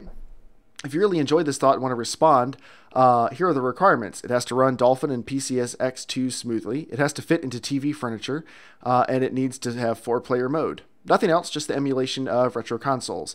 It would be an honor to hear from you. Also, please excuse my English. I'm not a native speaker and still learning. Keep up the awesome work, Nico. All right, disclaimer. I'm going to answer your question because I think it's interesting, but disclaimer. If you can buy a game from the Wii Marketplace, or what's it called? The Nintendo Classics Marketplace? The James? Wii U Shop Virtual now. console. Wii U Shop. Okay, Virtual Console, yeah. There's a lot of older They games on kind there. of unbranded it. If you can buy them there, or you can buy PlayStation 2 Classics on the PlayStation Store, you should buy them there. If there's any way to support the developer and buy the game, buy the game, because they'll have done a great job porting it over and everything else. Now, if you're talking about games where you realistically can't buy them new from anyone, like you can't buy them from the developer anymore, you're talking about, you know, games that are at this point like 15 years old that you're picking out of the used bin at GameStop or a thrift store, and you want to emulate them on a PC. The thing about emulation for consoles is that your computer needs to be magnitudes more powerful than the console that you're emulating, because they have to emulate whatever custom one-off processor was used in that console, which uses up tons of extra CPU horsepower, because you're not running the game, you're simulating a console running the game. It's a virtual machine. Console. Yeah, like it's a lot of extra work. The good thing is those old consoles were very weak compared to modern computers, so it's not hard to do.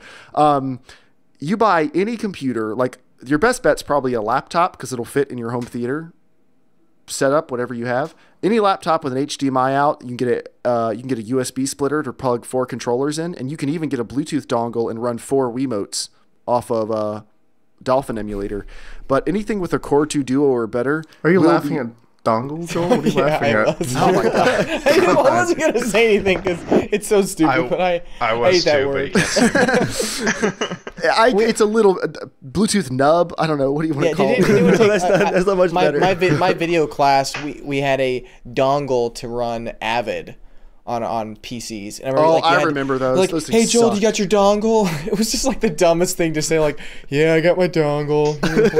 Plug in my dongle. It was just so stupid. Dongle.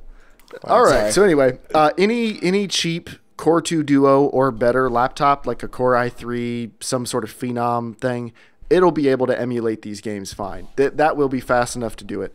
Of course, you're on your own as far as support and stuff. Like, it's a very do-it-yourself indie experience you're going to be getting. But I have I found some old PlayStation discs and ripped them on my computer, and I have done some PlayStation emulation. I ran Gran Turismo 4 upscaled to 4K.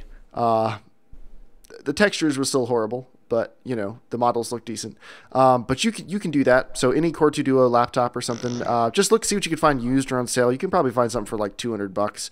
I mean, if $200 is a little bit steep, the problem is like there's no $100 market for laptops. Like, that's just not no one makes any profit off of it. And all the really cheap computers that are brand new, most of them are Chromebooks now, because Chromebooks are the ultimate. I just need to check my email, write on Google Docs, and look at Facebook. Like, Chromebooks are amazing for that, and they're way better than any Windows laptop that costs that much. So see what you can find used or refurbished or whatever else. As long as it's a Core 2 Duo, you're fine. And best of luck. I would also add that not every game is going to run perfectly, no matter how high your specs are. Some games won't run at all.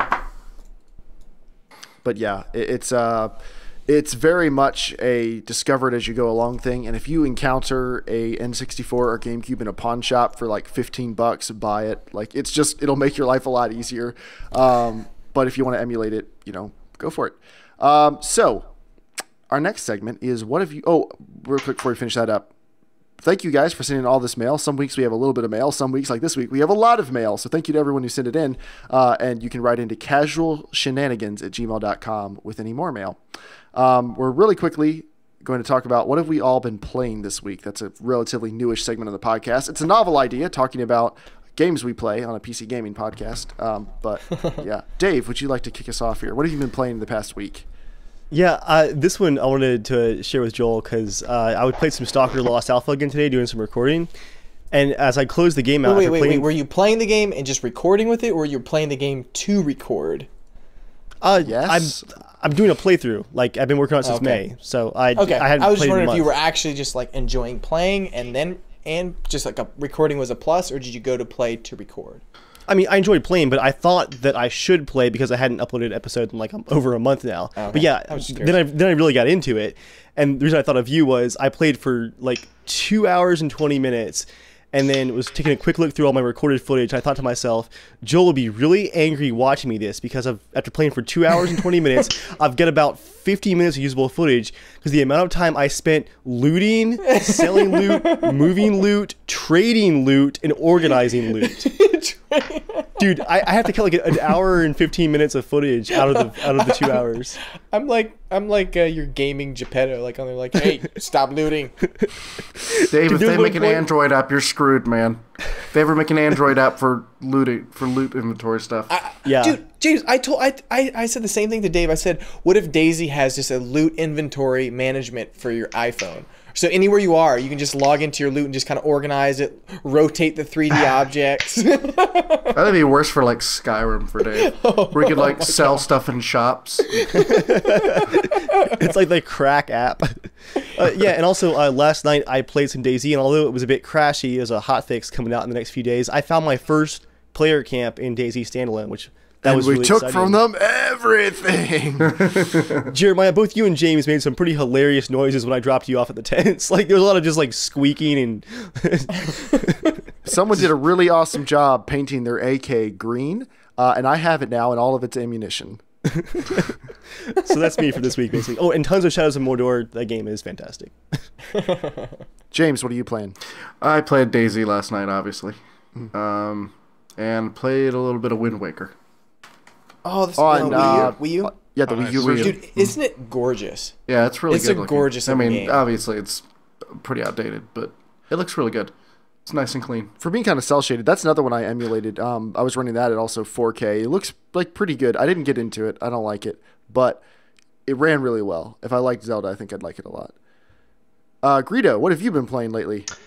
Just bought Far Cry 4 a couple days ago. Oh, you're gonna enjoy that. Yeah, I'm loving it. I'm only like 45 minutes in, but it's a lot of fun. Beautiful game. Did you play 3? No, this is the first Far Cry I've ever played. This is a good one to hop in on. Yeah, 3 was great, but I think 4 is the polished, ultimately realized version of what Far Cry 3 could be, in my opinion. So for the game really world stuff, it. definitely. Yeah, I love it so far. It's great. Let me ask you too, Greedo. I know you're still like pretty early. What's your favorite weapon so far, like style wise? I think the only thing I've got is the assault rifle. Okay, never mind. So It's his favorite so far. it's my favorite. One thing that's great about the game is by the end of the game, you'll have the 4 weapon slots you can unlock. Like, you'll have your 4 favorite weapons that are like your constant companions throughout all the side missions and stuff. Okay. Get ready. The game's fantastic. I put like 50 hours into it before I... And it's 2-player co-op, right?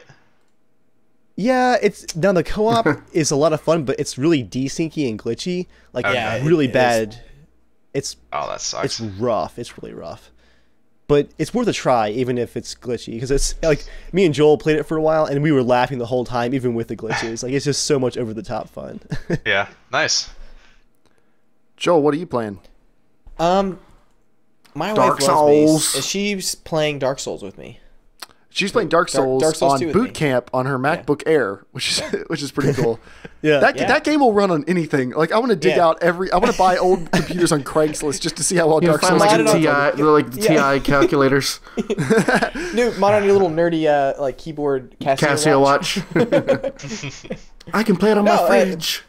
she's actually doing better than Jeremiah did at the start of playing Dark Souls 2. Well, that's not saying But much. she's having fun. But the funniest part Come is on, everybody. she starts it up and it goes into the customizing your character, and she's like, Oh, all no. right. She's like, I'll see you in an hour, and I just kind of laughed. And then 45 minutes later, she's like, all right, I'm done. I'm like, dang. There's not that much customization to do on the character. I didn't No, think. there's actually quite a lot actually. There's a Oh. couple different like features on the right. You can do advanced, and it's just you're like, holy crap! You can do cheekbones and everything. Nose So you're just bridge. having fun. Mine's always look really like I've designed a few in like Skyrim, or I mean Oblivion, where the character looks fine, and then you start rotating, and you realize, oh my gosh, their eyes are actually sticking out. Like, oh. I've been playing that. I'm just about done with Alien Isolation. I believe it feels like it's the ending. Like I think I'm really close. And close your ears, children. But the alien is being a bitch. Like right now, like it's pretty cool. There was a review that talked about how the alien is like a lot of people said like it feels like you really start to get to know the alien. Like when you watch the Alien movies, right? Like towards the end, when especially Aliens 2, Ellen Ripley's just like, you son of a, like it's like they have kind of a character to it, right? Like they've gone through the whole movie together, just battling each other, And it's just it's like the alien kind of knows what the crap you're gonna do now. So like the stuff that you throw, like sound emitters, it's like F you. It can find out where you are now. It's just kind of like now, Joel. I think I read something in like a developer diary, maybe on PC Gamer, that actually talked about in their AI profile for the alien.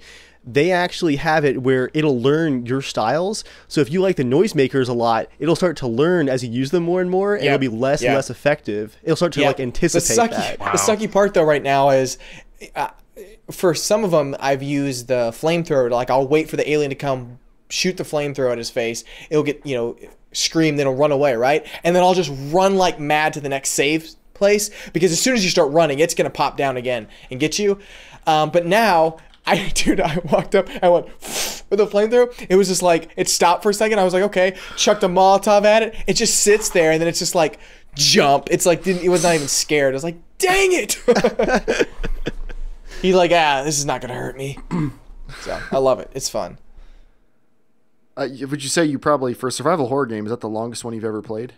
Oh, I mean, I think so. Resident Evil 4 was a pretty long game. That's true. That was a really long game. I think it's like a 45-hour game, though. Like Resident Evil? Yeah, it's a long game. I don't remember it being that long. Oh, it wasn't that long.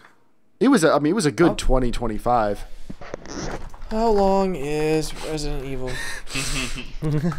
I have to know this now. 4. Well, there's the Jeremiah scale, the Dave scale. Everyone's different. Well, you can get a rough idea. For me, it's Let's 25. see. Dave, 430. Yeah, the average for main story is 16 hours and 43 minutes. Main Okay. plus extra is Okay. 21 hours. So you're That's not still a Dave, pretty long game, though. 35. But I'm at like 36 hours now in Alien. You like to look Everything at things, leveled up. Dave? What's that? You like to look at things? Like, this is the Far Cry 4 is the first time in like 10 years I've actually sat around and looked at scenery. Yeah, You know, I love that I mean, stuff. God, yeah. Have you played Vanishing All of Ethan Carter? No. Oh, you should play The Vanishing of Ethan Yeah. Carter. Let me Not check for it the out. Beautiful story. game. Pretty much the It's- most beautiful graphics you've ever seen. Yeah, it's Really? gorgeous. It's insane. If you want to just wander around and look at stuff, like the story is. Well, like, that's it's not really all it incredible, is. but It is all just Yeah. wandering around looking at stuff. It's kind of like a point and click adventure type thing, except you can Okay. move around, and it's insanely beautiful. Yeah, You can look it it's- up on Germ Gaming's YouTube channel. He has got a really cool, I think, video of it. I think. That's I have a visual walkthrough on mine. Yeah, go look Nice, at it on I'll, Dave's. I'll definitely Yeah, check you it should out. probably look it up on Germ Gaming's channel. Just like to reiterate, ignore Dave. If you want to watch a review that's longer than the actual game, go to Dave's channel. I actually did. I did a 4K just environment showcase, like spoiler free. Yeah, it's nice. if Dave's video doesn't make you want to watch or play the game, then you're not going to. $20 on Steam, and yeah, I'll definitely pick it up. Nice. I think I've seen it on sale for cheaper. Yeah, you can probably get it for 10 on the next Steam sale if you're not in a big Yeah, hurry. it's on sale all the time. Yeah. Yeah. Okay. All right, and it is now time for 90 Seconds with Joel, a part of the podcast where Joel talks about whatever he wants for 90 seconds or until we can drag him down and scream over him until he shuts up. Joel, what do you have for us this week? Well, first off, John sent me a text saying warbling dongle. I just wanted to share that. Warbling dongle. No, first I wanted to say how we got HelloGreedo on the show. I think it was kind of cool. So HelloGreedo actually sent me a message on Twitter, and I didn't know he had supported my film on Kickstarter for Norman. And the funny part to me was I think I had seen his videos way before I did the Kickstarter for Norman. It was just really weird because I was like, I watched many of his shows, and I feel bad because I don't like subscribe to barely any YouTube channels just because like social media just I'm really bad at it. So, but yeah, I was just like, I've seen these videos where I'm like, that's cool. Like this guy, like he follows me. I'm like, I'm following him. That was just really cool. So, and it was neat to know that he loves Star Wars just as much as I do, and find out that he enjoyed a lot of the similar games that we played. So I was like, dude, you should come on and just chat with us. So, wish we could talk more about Star Wars and not PC tech specs. Yeah, but, I literally Googled or searched Kickstarter for just movie, and Norman was one of the things that popped up, and I was just like, wow, this looks amazing, man. And this was probably, I guess, what, late 2013? Yeah. Oh no, we put the Kickstarter January like 16th or something like that. So early 2014. Yeah. Oh, 2013. Okay. 2014. No. Joel. Yeah, sorry, 24. Holy crap! Yeah, Yeah, 2014. Right, So yeah, it was right. It's all blending together. But yeah, I thought it looked amazing, and yeah, man, I enjoy the updates. Oh, thanks. Very much so. We're working really hard to get a new official trailer out, show all that work can be on, and it's looking amazing. Yeah, I can say I've been Joel's been It's- sending me updates to the trailers, and they've been looking pretty sweet.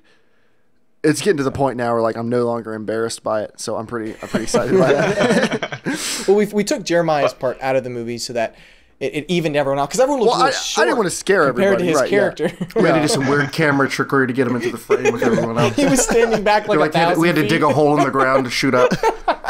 How tall are you? Shoot up. I'm not okay. Here's the joke. I don't know if you can tell when Joel stood up and walked. Joel's short. Pretty short. No one holds it against him. Joel cares about this more than anyone else. No, Joel's not short. Joel's actually Yeah. He's average average. size. Okay. Yeah. Joel jokes that I'm a monster. I'm 6'3". I'm not that tall. Okay. But I'm not like a gangly 6'3". I'm 6'3" with a little bit to love extra. To people who don't know me, I look like I'm pretty big. Until they watch me like lift things or do anything that involves strength, they're like, "Oh, nothing to worry about." But yeah, Joel likes to joke that I'm a monster. The reason why can I tell you why you might why not we hurt call us you a physically, monster? but you could fall over on us. That's true. Part That's of the like a reason tree why falling. I've kept calling you a monster is the fact that Jeremiah cannot tell other people's heights at all. Like anyone that's shorter than him is just shorter than him, and he doesn't know who's taller. Like it could be a big difference too, like a good 3 or 4 inches difference. It's just they all look the same. So we all look like dwarves or something. It's just No, everyone just that's looks why you're a normal. monster. No, I can tell the difference. I can tell the difference. Guild. Is it? It's the clouds that are like To me, we all look foggy Dave down looks below. like a normal height. Dave looks. Dave, you're like 6 foot. 5'11", yeah. Oh, I don't care. You're like 6 foot. It's There it is. You're the normal height. And then everyone else looks like they're like 5'7" to me. Like everyone who's like anywhere between 5'2" and like 5'10" is somewhere in that range. Which is a very offensive thing to say to someone who's like 5'8", apparently, is thinking they're like an inch shorter. But people who are 5'2" really like to hear that. So I do what I can to make people happy. I'm all about giving. He calls us his kneecap friends. He lets us borrow his dongle. Almost related. Why, Joel? Why? All the eyes just went poop. I can even see HelloGreedo through the still picture. I think maybe we're going to wrap down Joel's segment here. I feel like we're reaching that point. Joel. Well, my 90 seconds with Joel kind of like weaves into you guys making fun of the 90 seconds. So it's Well, not if just you would my just entire talk 90 about seconds. normal stuff, you're always like, here's this weird dream I had where I was in love with Ultra Grunt and we ran through the woods naked as velociraptors.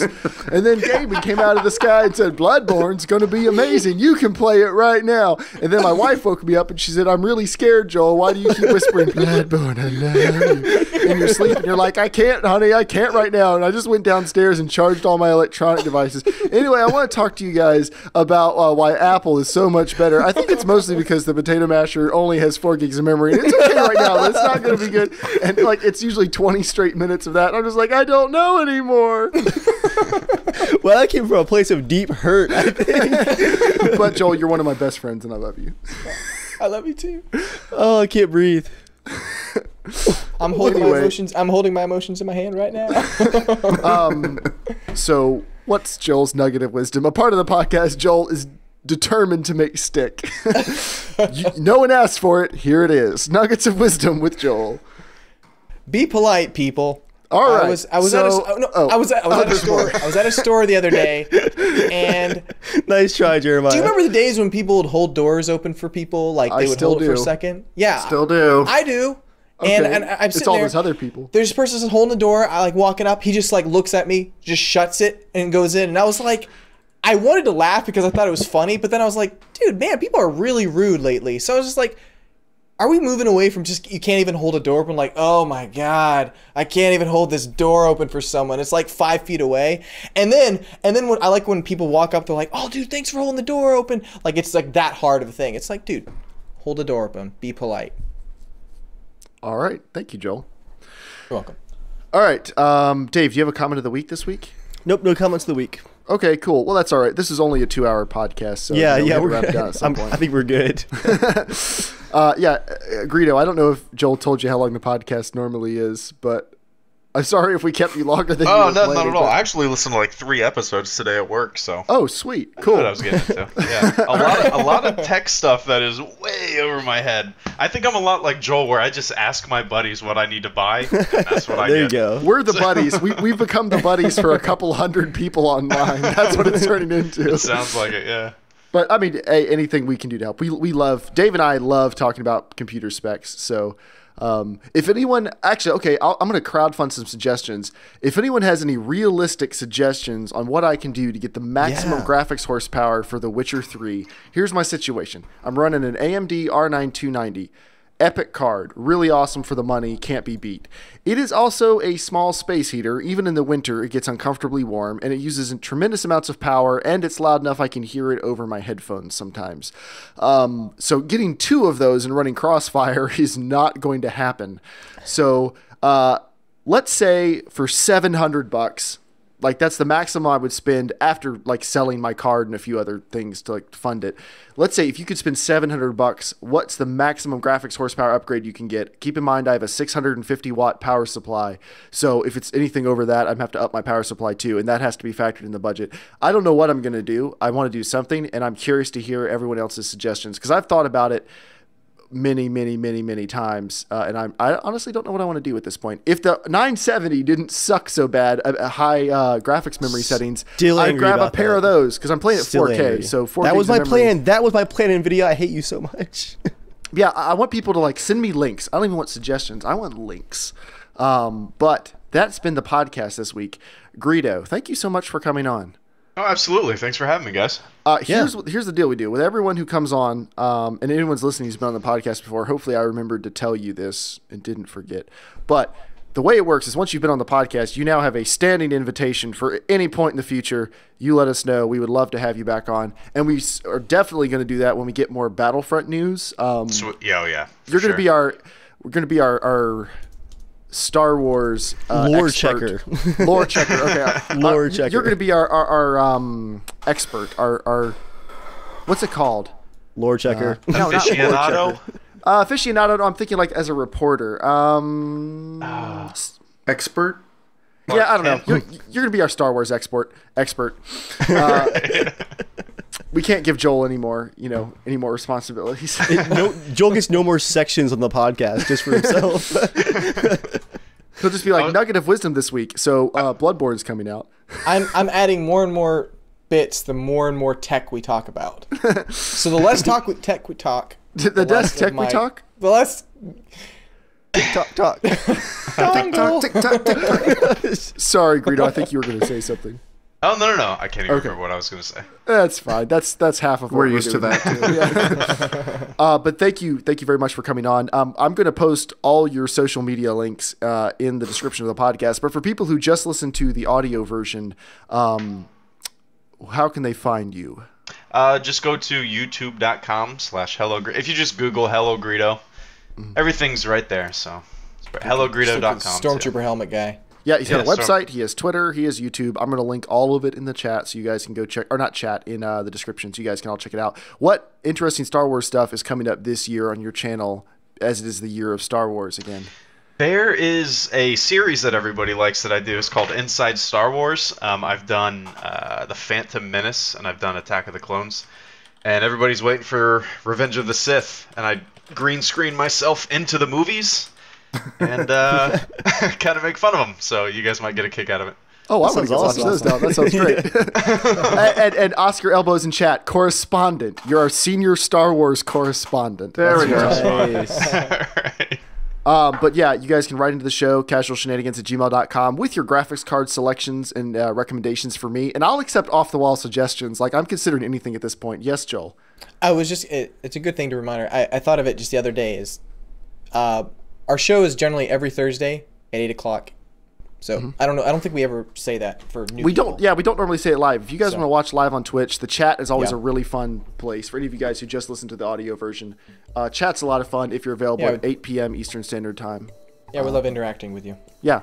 Come out and watch us. And actually, the live viewers have been growing pretty steadily this year on Twitch. So thank you to everyone coming out and doing that. And we're now officially on the gaming talk shows section in Twitch. By officially, I just typed it in, and you know, we're in. So earlier in the podcast, we were the 6th most watched podcast. We have bumped down to 9 though. Right now, we're down. We hit to 5 9. for a while too.